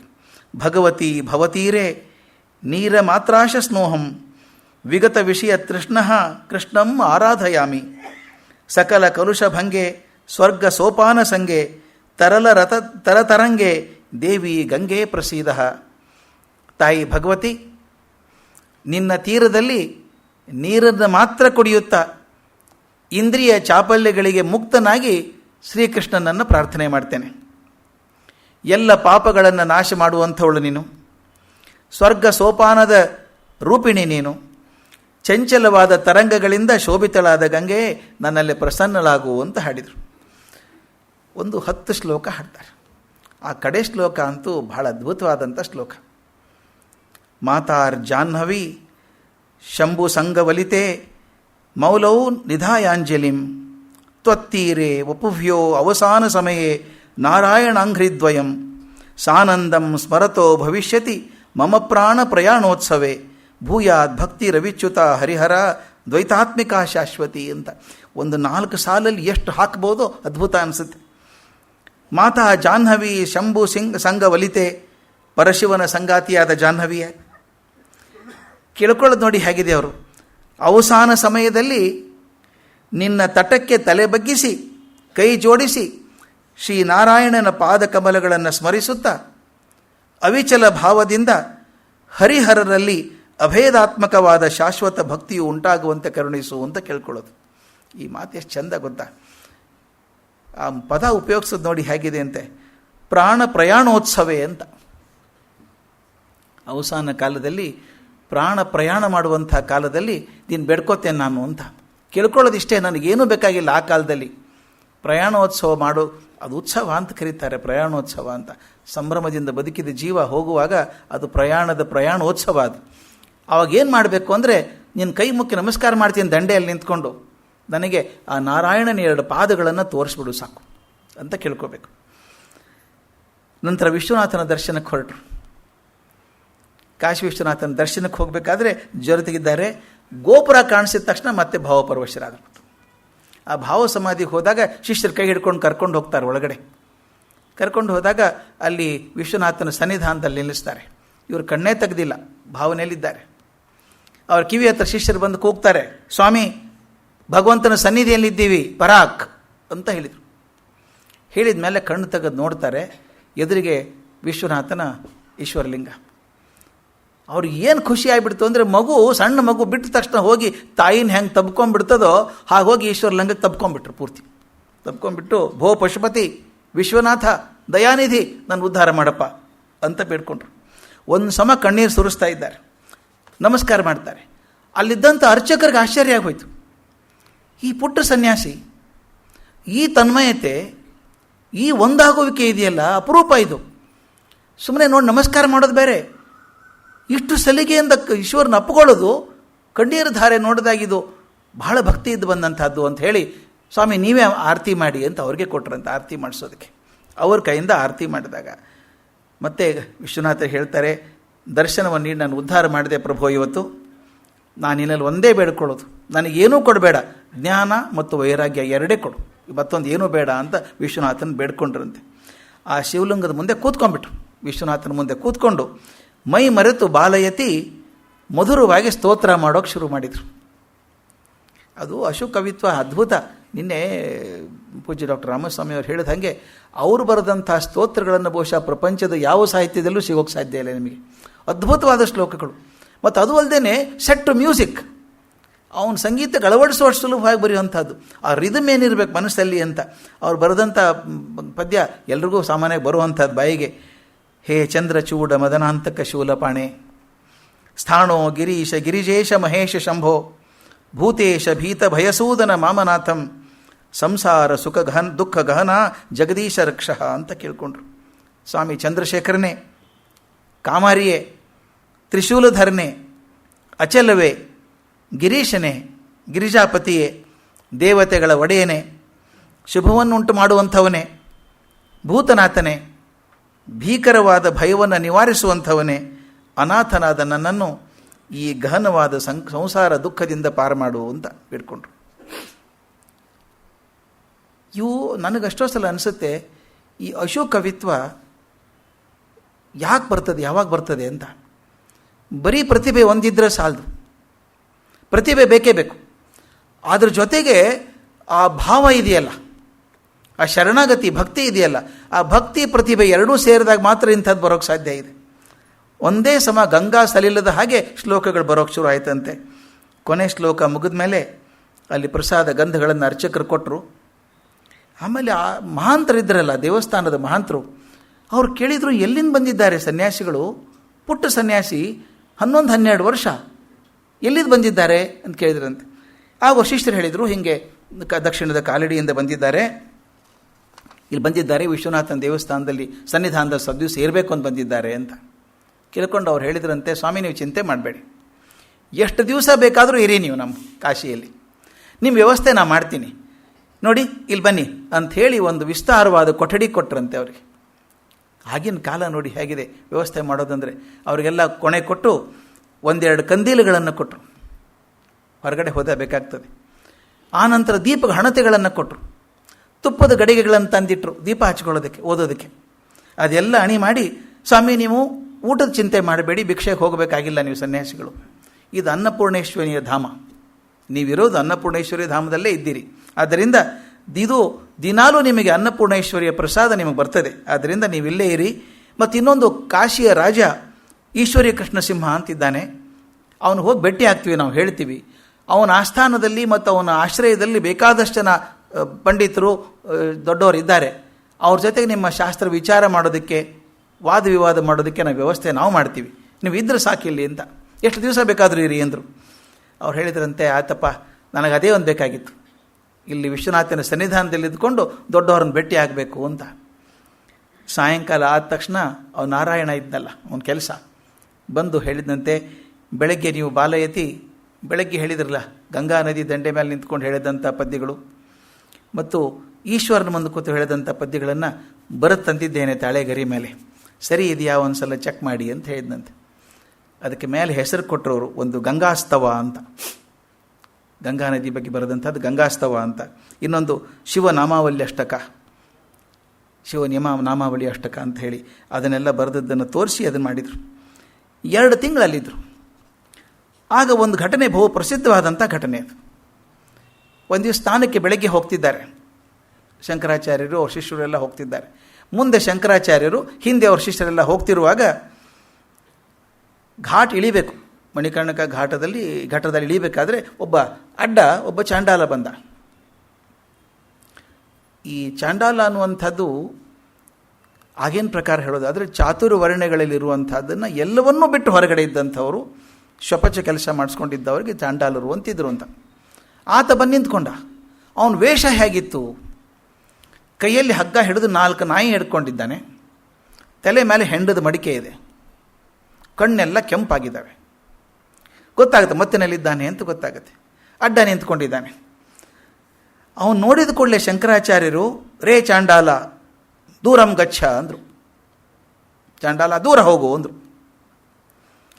ಅವ ಹೋಗಲಿಲ್ಲ. ಆ ಕೆಂಡ ಕಾರೋ ಕಣ್ಣಿಂದ ಇವ್ರನ್ನೇ ದುರ್ಗೊಟ್ಕೊಂಡು 2 ಸಲ ನೋಡ್ದ, ಮತ್ತು ಹಾಗೆ ನಿಂತ್ಕೊಂಡ. ಮತ್ತಿವ್ರು ಹೇಳಿದರು, ರೇ ಚಾಂಡಾಲ ದೂರಂ ಗಚ್ಚ ಅಂದರು. ಆ ಚಾಂಡಾಲ ಜೋರಾಗಿ ನಗೋಕ್ಕೆ ಶುರು ಮಾಡಿದ. ಯಾಕೆ ನಗ್ತೀಯಪ್ಪ ಅಂತ ಕೇಳಿದರು. ಆತ ಹೇಳಿದ, ಸ್ವಾಮಿ, ಸದಾ ಆತ್ಮಸ್ಥಿತರಾದಂಥ ನಿಮಗೂ ಈ ಭ್ರಮೆ ತಪ್ಪಲಿಲ್ಲಲ್ಲ ಅಂತ ಹೇಳಿದ ಮಾತು. ಸದಾ ಆತ್ಮಸ್ಥಿತರಾದಂಥ, ಯಾವಾಗಲೂ ಆತ್ಮರತರಾಗಿರುವಂಥವ್ರು ನೀವು, ಆತ್ಮ ಪ್ರಜ್ಞೆಯಲ್ಲಿ ಇರುವಂಥವ್ರು ನೀವು, ನಿಮಗೂ ಈ ಭ್ರಮೆ ತಪ್ಪಲಿಲ್ಲಲ್ಲ ಅಂತ ಆಶ್ಚರ್ಯ ಆಯಿತು. ಅದಕ್ಕೆ ನಗೆ ಬಂತು ಅಂತ. ನನಗೆ ಯಾವ ಭ್ರಮೆ ಅಂತ ಕೇಳಿದರು. ಅವನು ಹೇಳೋದು ಎಷ್ಟು ಚೆನ್ನಾಗಿದೆ ನೋಡ್ರಿ. ಅವನು ಹೇಳ್ತಾನೆ, ಅನ್ನಮಯಾದ್ ಅನ್ನಮಯಂ ಅಥವಾ ಚೈತನ್ಯಮೇವ ಚೈತನ್ಯಾತ್ ಯತಿವರ ದೂರೀಕರ್ತು ವಾಂಛಸಿ ಕಿಂ ಬ್ರೂಹಿ ಗಚ್ಚೇತಿ. ಪ್ರಶ್ನೆ ಕೇಳೋದು ಎಷ್ಟು ಚೆನ್ನಾಗಿದೆ ನೋಡಿ. ಅನ್ನಮಯಾದ್ ಅನ್ನಮಯಂ ಅಥವಾ ಚೈತನ್ಯಮೇವ ಚೈತನ್ಯಾತ್ ಯತಿವರ ದೂರೀಕರ್ತು ವಾಂಛಸಿ, ದೂರ ಹೋಗು ಅಂತೀಯಲ್ಲಪ್ಪ ನನಗೆ, ಕಿಂ ಬ್ರೂಹಿ ಗಚ್ಚತಿ, ಎಲ್ಲಿ ಹೋಗ್ಬೇಕು ನಾನು, ಯಾರು ಹೋಗಬೇಕು? ಅಯ್ಯ ಯತಿಯೇ, ಯಾರನ್ನು ಹೋಗು ಅಂತ ಹೇಳ್ತಾ ಇದ್ದೀಯಪ್ಪ ನೀನು? ಯಾರಿಗೆ ಹೋಗು ಅಂತ ಇದೆಯಾ? ಈ ದೇಹವನ್ನು, ಒಳಗಿರೋ ಆತ್ಮವನ್ನು. ನೀವು ಹೋಗು ಅನ್ನೋದು ಯಾರಿಗೆ? ದೂರಂ ಗಚ್ಚ ಅಂದ್ರೆ ದೂರ ಹೋಗು ಅಂತ ಯಾರಿಗೆ ಹೇಳ್ತೀಯ? ಈ ದೇಹಕ್ಕೆ ಹೇಳ್ತೀಯ, ಒಳಗಿರೋ ಆತ್ಮಕ್ಕೆ ಹೇಳ್ತೀಯ? ನಮ್ಮಿಬ್ಬರ ದೇಹ ಕೂಡ ಅನ್ನದಿಂದಾನೇ ಆದದ್ದು. ಇಬ್ಬರ ದೇಹನೂ ಅನ್ನದಿಂದಾನೇ ಆದದ್ದು. ಆದ್ದರಿಂದ ಇಬ್ಬರ ದೇಹನೂ ಒಂದೇನೆ, ಅದರೊಳಗೆ ಏನು ವ್ಯತ್ಯಾಸ ಇಲ್ಲ. ಇನ್ನು ಆತ್ಮದ ವಿಚಾರಕ್ಕೆ ಬಂದರೆ ಎಲ್ಲರೂ ಇರೋದು ಒಂದೇ ಆತ್ಮ ಅಲ್ವಾ? ಅದು ಹೇಗೆ ಭಿನ್ನ ಆಗತ್ತೆ? ಈ ಸರ್ವವ್ಯಾಪಿಯಾದ ಆತ್ಮ ಹೋಗು ಅಂದರೆ ಎಲ್ಲಿ ಹೋಗಬೇಕದು? ದೂರ ಹೋಗು ಅಂತಂದರೆ ಎಲ್ಲಿ ಹೋಗಬೇಕು ಆತ್ಮ? ಎಲ್ಲಿ ಹೋಗಬೇಕು ಅಂತ ಕೇಳಿದ ತಕ್ಷಣ ಶಂಕರಾಚಾರ್ಯರು ಒಂದು ಕ್ಷಣದಲ್ಲಿ ಹೇಳ್ತಾರೆ, ಅಪ್ಪ ನಿನ್ನ ಮಾತು ಸರಿ. ವೇದಾಂತವನ್ನು ಆಚರಣೆಗೆ ತಂದಂಥ ಬ್ರಹ್ಮಜ್ಞಾನಿ ನೀನು. ಬರೀ ಮಾತು ಹೇಳೋದಲ್ಲ, ನೀನು ಆಚರಣೆ ತಂದುಬಿಟ್ಟಿದ್ದೀಯ. ನೀನು ಆತ್ಮಾನುಭವದಲ್ಲಿ ಇರುವಂಥ ನೀನು ನನಗೆ ಇವತ್ತಿನಿಂದ ಗುರು ಆದೆ ಅಂತ ನಮಸ್ಕಾರ ಮಾಡ್ತಾರೆ. ಇದು ಒಂದು ಅದ್ಭುತ ಪ್ರಸಂಗ. ಮೊದಲೇ ದಿವಸ ಕೂಡ ಹೇಳಿದ್ದೆ, ಒಬ್ಬ ಮಹಾನ್ ದಾರ್ಶನಿಕ ಬೆಟ್ಟದ ತುದಿ ಮೇಲೆ ಇದ್ದರೂ ಕೂಡ ನೆಲದಲ್ಲಿರುವ ಇರಿಬೆ ಪ್ರಜ್ಞೆ ಕೂಡ ಇರ್ತದೆ ಅಂತ. ಅದನ್ನು ಮರೆಯೋದಿಲ್ಲ. ಅದನ್ನು ಆ ಚಂಡಾಲ ಬಂದಾಗ ಅವನು ಸರಿಯೋ ನೀನು, ಅವನೇನು ಮಾತಾಡ್ತಾನೆ, ಕಳಿಸ್ರಿ ಆ ಕಡೆ ಅಂತ ಅನ್ನೋದಲ್ಲ. ಅದು ಅವನು ಹೇಳಿದ ಮಾತು ಚೆನ್ನಾಗಿದೆ ಅಂಥೇಳಿ ನೀನು ನಿಜವಾಗ್ಲೂ ಆತ್ಮಜ್ಞಾನಿ ಆಗಿದ್ಯಪ್ಪ, ನೀ ನನಗೆ ಗುರು ಆದೆ ಇವತ್ತು ಅಂತ ನಮಸ್ಕಾರ ಮಾಡ್ತಾರೆ. ಆ ಕ್ಷಣಾರ್ಧದೊಳಗೆ ಅಲ್ಲಿದ್ನಲ್ಲ ಅವನು ಚಂಡಾಲ ಮರೆ ಆಯಿತು, ಅವನ ಚಿತ್ರ ಮರೆ ಆಯಿತು. ಅದರ ಬದಲು ಅವನ ನಾಯಕಿಗಳು 4 ನಾಯಿಗಳಿದ್ದವಲ್ಲ, ಅದರ ಬದಲಾಗಿ 4 ವೇದಗಳನ್ನು ಕೈಯಲ್ಲಿ ಹಿಡ್ಕೊಂಡು ಪರಶಿವ ಪ್ರತ್ಯಕ್ಷ ಆದ. ಅವನ ತಲೆ ಮೇಲೆ ಮಡಿಕೆ, ಇದ್ರದ್ದು ಮಡಿಕೆ, ಮದುರೆ ಮಡಿಕೆ ಅಲ್ಲ, ಹೆಂಡದ ಮಡಿಕೆ ಅಲ್ಲ, ಅದ ಮೇಲೆ ಇದ್ದದ್ದು ಗಂಗೆ. ಹಾಗಿದ್ದಂಥ ಪ್ರತ್ಯಕ್ಷ ಆದಂತೆ ಪ್ರತ್ಯಕ್ಷ ಆಗಿ ಶಂಕರನ್ನು ಹರಿಸ್ತಾನೆ. ನಿನ್ನ ಕಾರ್ಯ ಬಹಳ ದೊಡ್ಡದಿದೆಯಪ್ಪ, ನೀನು ಬಹಳ ಬೇಗ ಬೇಗ ಕೆಲಸ ಮಾಡಬೇಕು. ಅದು ಈಶ್ವರ ಹೇಳುವಂಥ ಮಾತು. ನಿನಗೆ ಟೈಮ್ ಬಹಳ ಇಲ್ಲ ಅಂತ ಹೇಳಬೇಕಾಗಿದೆ. ಅದಕ್ಕೆ ನಿನ್ನ ಕೆಲಸ ಬಹಳ ಬೇಗ ಬೇಗ ಮಾಡಬೇಕು. ಆದ್ದರಿಂದ ನಿನ್ನ ಗುರುಗಳು ಹೇಳಿದ ಹಾಗೆ ಅವಿರತವಾಗಿ ಶ್ರಮಿಸಿ ಈ ನಾಸ್ತಿಕ್ಯವಾದವನ್ನು ನೀಗಿಸಿ ಜ್ಞಾನವನ್ನು ಪ್ರಸಾರ ಮಾಡು. ಈ ನಿನ್ನಿಂದ 5 ಶ್ಲೋಕ ಅಂದಿಯಲ್ಲ ನೀನು, ಅವ್ರಿಗೆ 5 ವರ್ಣನೆ ಮಾಡ್ತಾರೆ, ಈಶ್ವರನ ವರ್ಣನೆ ಮಾಡ್ತಾರೆ. ನೋಡಿದ ತಕ್ಷಣ 5 ಶ್ಲೋಕಗಳೇನಿದ್ದಾವಲ್ಲ ಅದನ್ನು ಮನೀಷಾ ಪಂಚಕ ಅಂತ ಹೆಸರಾಗ್ತದೆ, ಪ್ರಸಿದ್ಧಿಯಾಗಲಿ ಅಂತ ಹೇಳಿ ಮಾಯಾದ ಅಂತ. ಹೀಗೆ ಪ್ರತಿಯೊಂದು ಕ್ಷಣ, ನಾನು ಮೊದಲೇ ದಿವಸ ಹೇಳಿದ ಹಾಗೆ, ಅನುಭವ ಪ್ರತಿಯೊಂದು ಕ್ಷಣಕ್ಕೂ ಮನುಷ್ಯನನ್ನು ಮಾಗಿಸ್ತದೆ. ಅಭಿನಯ ಇಡೀ ವರ್ಷ ಬದುಕಿದ್ರೂ, ಜನ್ಮ ಬದುಕಿದ್ರೂ ಏನು ಬದಲಾಯಿಸೋದಿಲ್ಲ, ಕೋರ ಕಾಗಜ ಹಾಗೆ ಇರ್ತದೆ. ಇಲ್ಲಿ ಅನುಭವದಿಂದ ಆದದ್ದು. 2 ತಿಂಗಳು ಅಲ್ಲಿದ್ದರು ಶಂಕರರು. ಕಾಶಿ ತುಂಬೆಲ್ಲ ಹೆಸರು ಹತ್ತಿಬಿಡ್ತು ಅವ್ರದ್ದು. ಪುಟ್ಟ ಸನ್ಯಾಸಿ ಬಂದಿದ್ದಾರೆ, ಅದು ಏನು ಜ್ಞಾನ, ಏನು ವಿಷಯ ಅವ್ರದ್ದು ಗೊತ್ತಿರೋದು ಅಂಥೇಳಿ ಕಾಶಿ ವಿದ್ಯಾಪೀಠದವರು ಅವ್ರನ್ನ ಕರೆದು ಸನ್ಮಾನ ಮಾಡಿದರು. ಸನ್ಮಾನ ಮಾಡಿ ಪದಕ ಕೊಟ್ಟರು ಅವರಿಗೆ. ಅವ್ರಿಗೆ ಪದಕ ಗಿದಕ ಬೇಡ ನನಗೆ, ನಾನು ನಿಮ್ಮಲ್ಲಿ ಪುಸ್ತಕ ಓದಬೇಕು, ಹಾಗಾದ್ರೆ ಬನ್ನಿ ಕಾಶಿ ವಿದ್ಯಾಪೀಠದ ನಿಮ್ಮ ಗ್ರಂಥಾಲಯ ನಿಮಗೋಸ್ಕರ ತೆಗೆದಿಟ್ಟಿದ್ದೀವಿ ಅಂತ. ಅವ್ರು ಹೇಳ್ತಾರೆ, ಬೆಳಗ್ಗೆಯಿಂದ ರಾತ್ರಿವರೆಗೂ ಊಟಕ್ಕೆ ಹೋಗ್ತಿರ್ಲಿಲ್ಲಂತೆ, ಊಟನೇ ಕಮ್ಮಿ. ಅಲ್ಲಿ ಕೂತ್ಕೊಂಡು ಗ್ರಂಥಾಲಯದಲ್ಲೇ ಕೂತ್ಕೊಂಡ್ಬಿಡೋದು. ಶಿಷ್ಯರಿಗೆ ಹೇಳೋದು, ನೀವು ಊಟ ಮಾಡಿ ಹೋಗಿ ಅಂತ ಕಳಿಸೋದು. ಅಷ್ಟು ಜ್ಞಾನ ಪಡ್ಕೊಳ್ಬೇಕು ಅಂತ ಆಸೆ. ಅದೆಲ್ಲ ಮಾಡಿ ಒಂದು ದಿವಸ ಮನೆಗೆ ಬಂದು ಕೂತಿದ್ದಾರೆ. ಸಾಯಂಕಾಲ ಕೋಣೆಗೆ ಬಂದಿದ್ದಾರೆ. ಒಬ್ಬ ಬ್ರಹ್ಮಚಾರಿ ಬಂದು ನಮಸ್ಕಾರ ಮಾಡಿ, ಸ್ವಾಮಿ ನಾನು ದಕ್ಷಿಣದ ಚೋಳ ದೇಶದವನು. ನಿಮಗೆ ದಕ್ಷಿಣದವರಿಗೆ ಉತ್ತರಕ್ಕೆ ಹೋದ ದಕ್ಷಿಣದವ್ರು ಕಂಡ್ರೆ ಭಾಳ ಪ್ರೀತಿ ಬರ್ತದೆ. ನ್ಯಾಚುರಲಿ ಅನ್ನಿಸ್ತವ್ರು, ಚೋಳ ದೇಶದವನ ಏನಪ್ಪ ಮುಂದೆ. ಆತ ಹೇಳಿದ, ಅಹೋಬಲ ಕ್ಷೇತ್ರದ ನಿವಾಸಿ ನಾನು, ನನ್ನ ಹೆಸರು ವಿಷ್ಣು ಶರ್ಮಾ ಅಂಥೇಳಿ. ನನ್ನ ತಂದೆ ಮಾಧವ ಶರ್ಮಾ, ನನ್ನ ತಾಯಿ ಲಕ್ಷ್ಮೀದೇವಿ. ಬಾಲ್ಯದಲ್ಲಿ ಅನಾಥ ಆಗಿಬಿಟ್ಟೆ ನಾನು ಇಲ್ಲಿ ಕಾಶಿಗೆ ಬಂದಿದ್ದೇನೆ. ನರಸಿಂಹದೇವರ ಕೃಪೆಯಿಂದ ಅವರ ಮಾರ್ಗದರ್ಶನದಂತೆ ನಾನು ಇಲ್ಲಿ ಶಾಸ್ತ್ರಾಭ್ಯಾಸಕ್ಕಾಗಿ ಕಾಶಿ ವಿದ್ಯಾಪೀಠಕ್ಕೆ ಬಂದಿದ್ದೇನೆ. ಇಲ್ಲಿ ನನಗೆ ಸಾಕಷ್ಟು ಮಟ್ಟಿಗೆ ತರ್ಕ ವೇದಾಂತಗಳ ಪಾಠ ಆಗಿದೆ. ಆದರೆ ಮೊನ್ನೆ ದಿವಸ ನಿಮ್ಮನ್ನು ನೋಡಿದೆ ಕಾಶಿ ವಿದ್ಯಾಪೀಠದಲ್ಲಿ. ನಿಮ್ಮನ್ನು ನೋಡಿದ ತಕ್ಷಣ ನನಗನ್ನಿಸ್ತು ನೀವೇ ನನ್ನ ಗುರುಗಳು ಅಂತ ಅನಿಸ್ಬಿಡ್ತು. ಆದ್ದರಿಂದ ನಿಮ್ಮ ಕಡೆ ಬಂದಿದ್ದೇನೆ, ನನಗೆ ಆಶ್ರಯ ಕೊಡಬೇಕು ಅಂತ ದೀರ್ಘದಂಡ ನಮಸ್ಕಾರ ಆಗಿಬಿಟ್ಟು. ಇವ್ರೇನು ಮಾಡಬೇಕು ನೋಡಿದರು ಒಂದು ಕ್ಷಣ, ಬ್ರಹ್ಮಚಾರಿ ನನಗೀಗ ಸಾಯಂಕಾಲದ್ದು ಪೂಜೆ ಸಮಯ ಆಗಿದೆ, ನಾಳೆ ಮಧ್ಯಾಹ್ನ ನಮ್ಮ ಭಿಕ್ಷೆ ಸಮಯಕ್ಕೆ ಬಾಪ ನೋಡೋಣ ಅಂದರು. ಯಾಕೆ ಹೇಳಿದರು ಅಂದರೆ ಆ ಹುಡುಗನ ಪರೀಕ್ಷೆ ಮಾಡಬೇಕಲ್ಲ, ಮೊದಲು ಬರ್ತೀನಿ ಅಂದವ್ರನ್ನ ಕರ್ಕೊಂಡು ಹೋಗೋಕ್ಕಾಗಲ್ಲ. ಮರುದಿವಸ ಬರೋದು ಶಿಷ್ಯರನ್ನ ಕೇಳಿದ್ರಂತೆ, ಬಾಕಿ ಶಿಷ್ಯರನ್ನೆಲ್ಲ, ಅಲ್ಲಪ್ಪ ಹುಡುಗ ಬರ್ತೀನಿ ಅಂತಾನೆ, ತೊಗೋಬೋದಾ ಅವನ್ನ, ನೋಡಿ ಡೆಮೊಕ್ರೆಟಿಕ್ ಆಗಿದೆ ಅಲ್ಲಿ, ತೊಗೋಬೋದಾ ಅಂತ. ಅವ್ರು ಹೇಳಿದ್ರಂತೆ ತೊಗೋಬೋದು, ಹುಡುಗ ಉತ್ಸಾಹ ಕಾಣಿಸ್ತಾನೆ, ಸಾಧನೆ ಸ್ವಲ್ಪ ಮಾಡಿದ್ದಾನೆ, ತೊಗೋಬಹುದು ಅನಿಸುತ್ತೆ ಅಂತ. ಅಲ್ಲಪ್ಪ ನಾ ಯಾಕೆ ಕೇಳ್ತೀನಿ ಅಂದರೆ, ನೀವು ನನ್ನ ಜೊತೆಗೆ ಇದ್ದೀರಿ ಕಾಲಿಡಿಯಿಂದ 3 ಜನ, ಇಷ್ಟು ದಿವಸ ಅಡ್ಡಾಡ್ಕೊಂಡು ಬಂದಿದ್ದೀವಿ, ನಿತ್ಯ ಪ್ರವಾಸಿಗರು ನಾವು, ದಿನ ಒಂದು ಊರು ಕಾಡಲ್ಲಿ ತಿರುಗಾಡ್ತಾ ಇರೋದು. ಈ ಹುಡುಗನಿಗೆ ಅಭ್ಯಾಸ ಇದೆಯೋ ಇಲ್ಲೋ, ಒಂದೇ ಕಡೆ ಇದ್ದು ಓದಿದಂಥ ಹುಡುಗ, ಇವನು ಕಷ್ಟ ಆಗಿಬಿಟ್ರೆ ಅದಕ್ಕೆ ಅವನು ಕೇಳೋಣ, ನಮ್ಮ ನಿತ್ಯ ಪ್ರವಾಸದ ತೊಂದರೆಯನ್ನು ಸಹಿಸೋದಕ್ಕೆ ಸಿದ್ಧನಾಗಿದ್ದಾನ ಅವನು ಅಂತ ಕೇಳಿ, ಅವನು ಆಗೋದಿದ್ರೆ ತೊಗೊಳ್ಳೋಣ ಪರವಾಗಿಲ್ಲ ಅಂತ.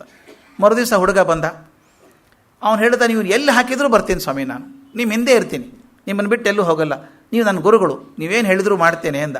ಹಾಗಾದರೆ ಬಾಪ ಅಂತ ಹೇಳಿದರು. ಆ ಹುಡುಗ ಹೇಳಿದ, ಮೊದಲು ಸನ್ಯಾಸ ಕೊಟ್ಬಿಡಿ ನನಗೆ ಅಂದ.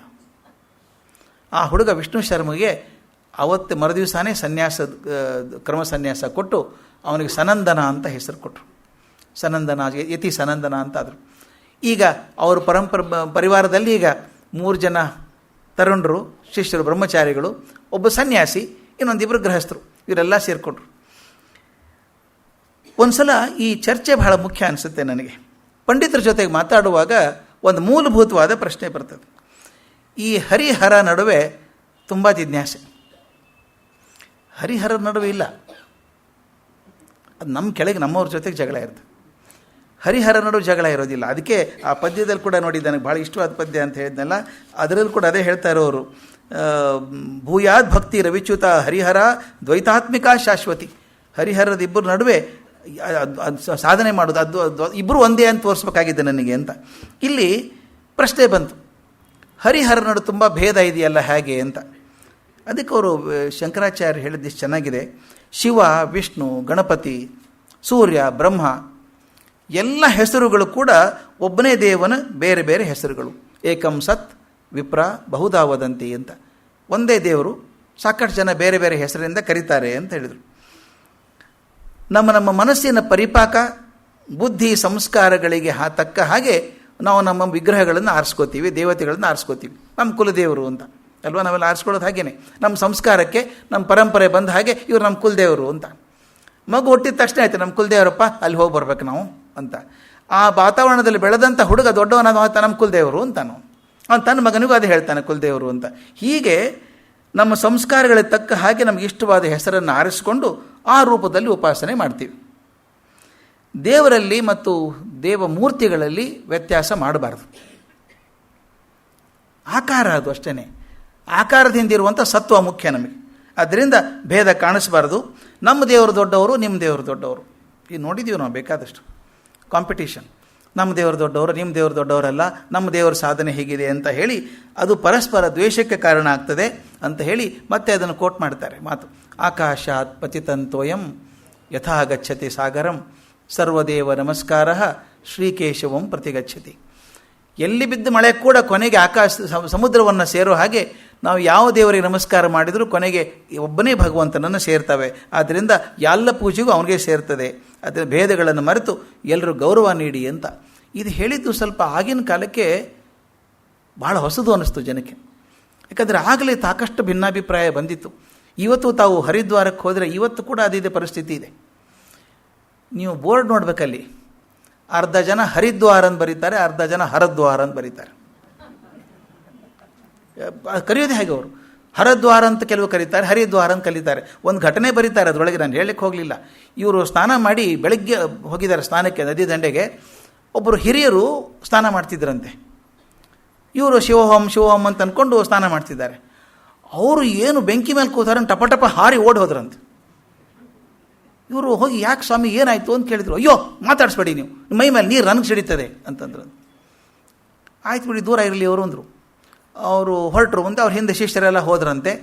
ಇವರು ಹೋಗ್ಬೇಕಾದ್ರೆ ಒಂದು ಬೀಸಣಿಕೆ ಥರ ಇಟ್ಕೊಂಡಿದ್ರಂತೆ. ಹಿಂಗೆ ಇಟ್ಕೊಂಡು ಹೋಗ್ತಾ ಇದ್ರಂತೆ ಮುಖದ ಮುಂದೆ. ಅವನು ನಾರಾಯಣ ಶಿಷ್ಯ ಹೇಳಿದಂತೆ, ಸ್ವಾಮಿ ಬಿದ್ದು ಬಿಡ್ತೀರಿ, ರಸ್ತೆ ಕಾಣಿಸಲ್ಲ ನಿಮಗೆ, ಹಿಂಗೆ ಇಟ್ಕೊಂಡ್ರೆ ಮುಂದೆ ರಸ್ತೆ ಕಾಣಿಸಲ್ಲ ಅಂತ. ರಸ್ತೆ ಕಾಣಿಸುತ್ತಾ ಬಿಡುತ್ತಾ ಗೊತ್ತಿಲ್ಲ, ವಿಶ್ವನಾಥನ ದೇವಸ್ಥಾನ ಕಾಣಿಸ್ಬಾರ್ದು ನನಗೆ. ಅಲ್ಲ ಬಂದದ್ದು ಯಾಕೆ ಇಲ್ಲಿ ಏನು ಕೇಳಿದ್ರಂತೆ. ಕಾಶಿ ಇರೋದೇ ವಿಶ್ವನಾಥನ ಗುಡಿ ಸಲುವಾಗಿರೋದು. ಅದಕ್ಕೆ ಬಂದಿಲ್ಲ ನಾನು ವಿಷ್ಣು ಭಕ್ತ ಆದ್ದರಿಂದ ನಾನು ಈಶ್ವರನ ದೇವಸ್ಥಾನ ಕೂಡ ನೋಡಲ್ಲ. ನಾ ಬಂದದ್ದು ಬಿಂದು ಮಾಧವನ ಸೇವೆಗೋಸ್ಕರ ಬಂದಿದ್ದೇನೆ ಇಲ್ಲಿ ಅಂತ.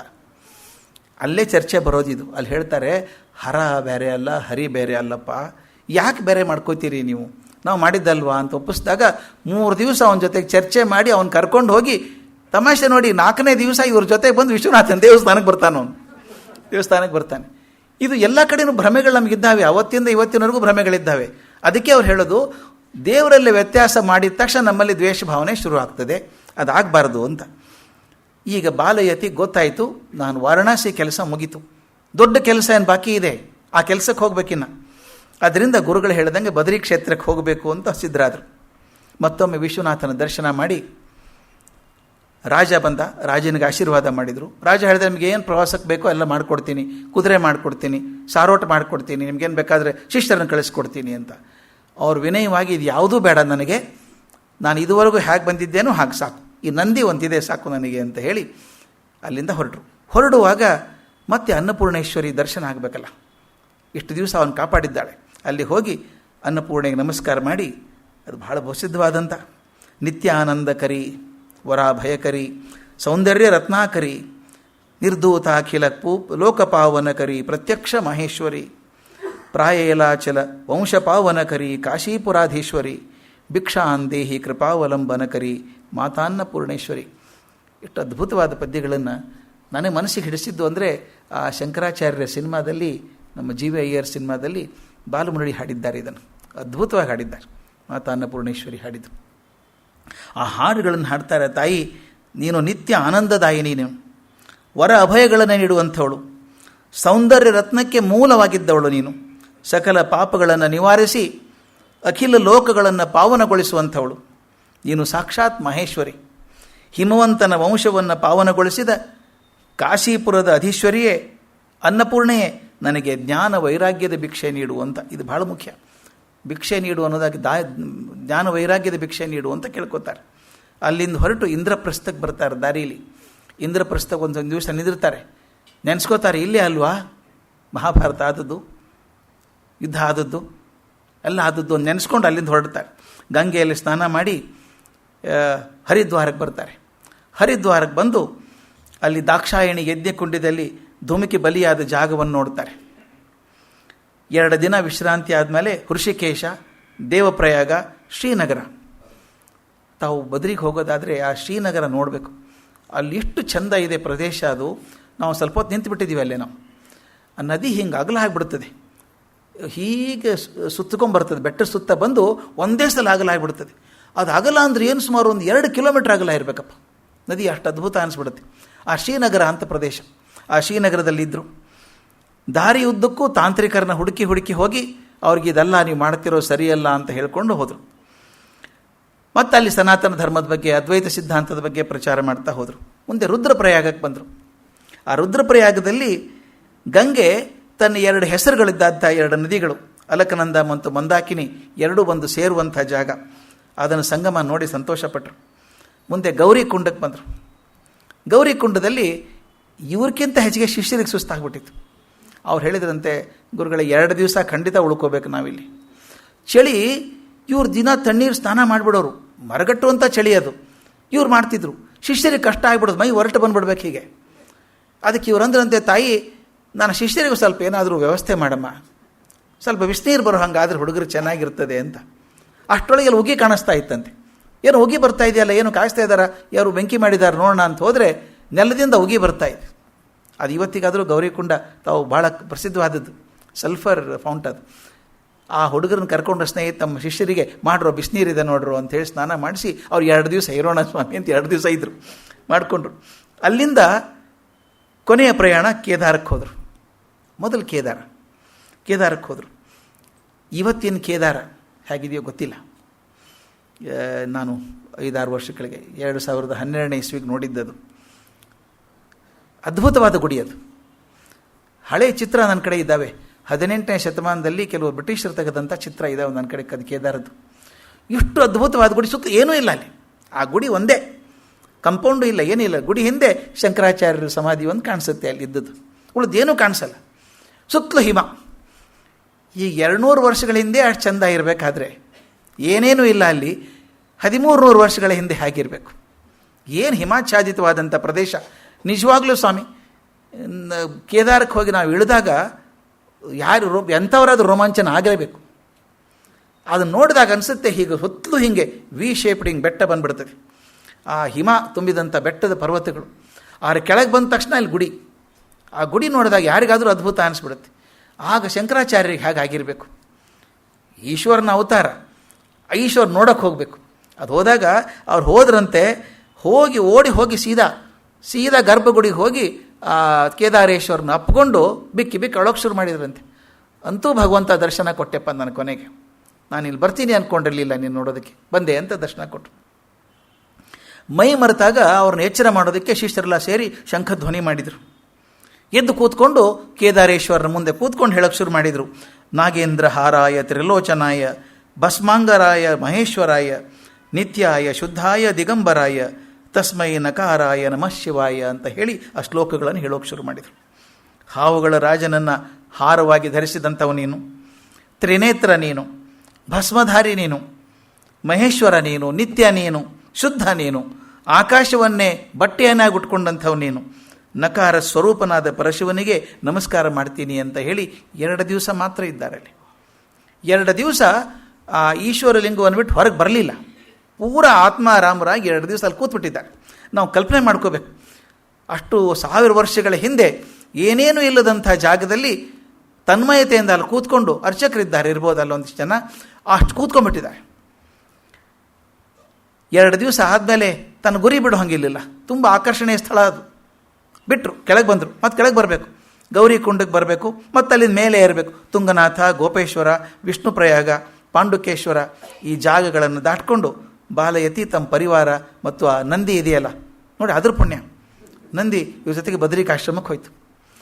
ಹೋಗೋ ಹೊತ್ತಿಗೆ ಸಾಯಂಕಾಲ ಆಗಿತ್ತಂತೆ. ಸಾಯಂಕಾಲ ಆದಾಗ ಅವ್ರಿಗೆ ಫಸ್ಟು ನಾರಾಯಣ ನೋಡಿಬಿಡ್ಬೇಕು, ಬದ್ರಿ ನಾರಾಯಣ ನೋಡಿಬಿಡ್ಬೇಕು ಅಂತ ಆಸೆ. ಹೋಗಿ ಅಲ್ಲಿ ಅಲಕನಂದ ನದಿಯೊಳಗೆ ಸ್ನಾನ ಮಾಡಿ ಅನುಷ್ಠಾನ ಮುಗಿಸಿ ನಾರಾಯಣ ನಾರಾಯಣ ಅಂದ್ಕೊಂಡು ಆ ಆವೇಶದಲ್ಲಿ ಓಡ್ತಾ ಹೋದ್ರಂತೆ. ಆ ಘಟ್ಟದಿಂದ ಓಡ್ತಾ ಹೋದರು. ಶಿಷ್ಯರೆಲ್ಲ ಬೆನ್ನು ಹತ್ತೋದು ಕಷ್ಟ. ಓಡಿ ಹೋದ್ರು ಒಳಗಡೆ.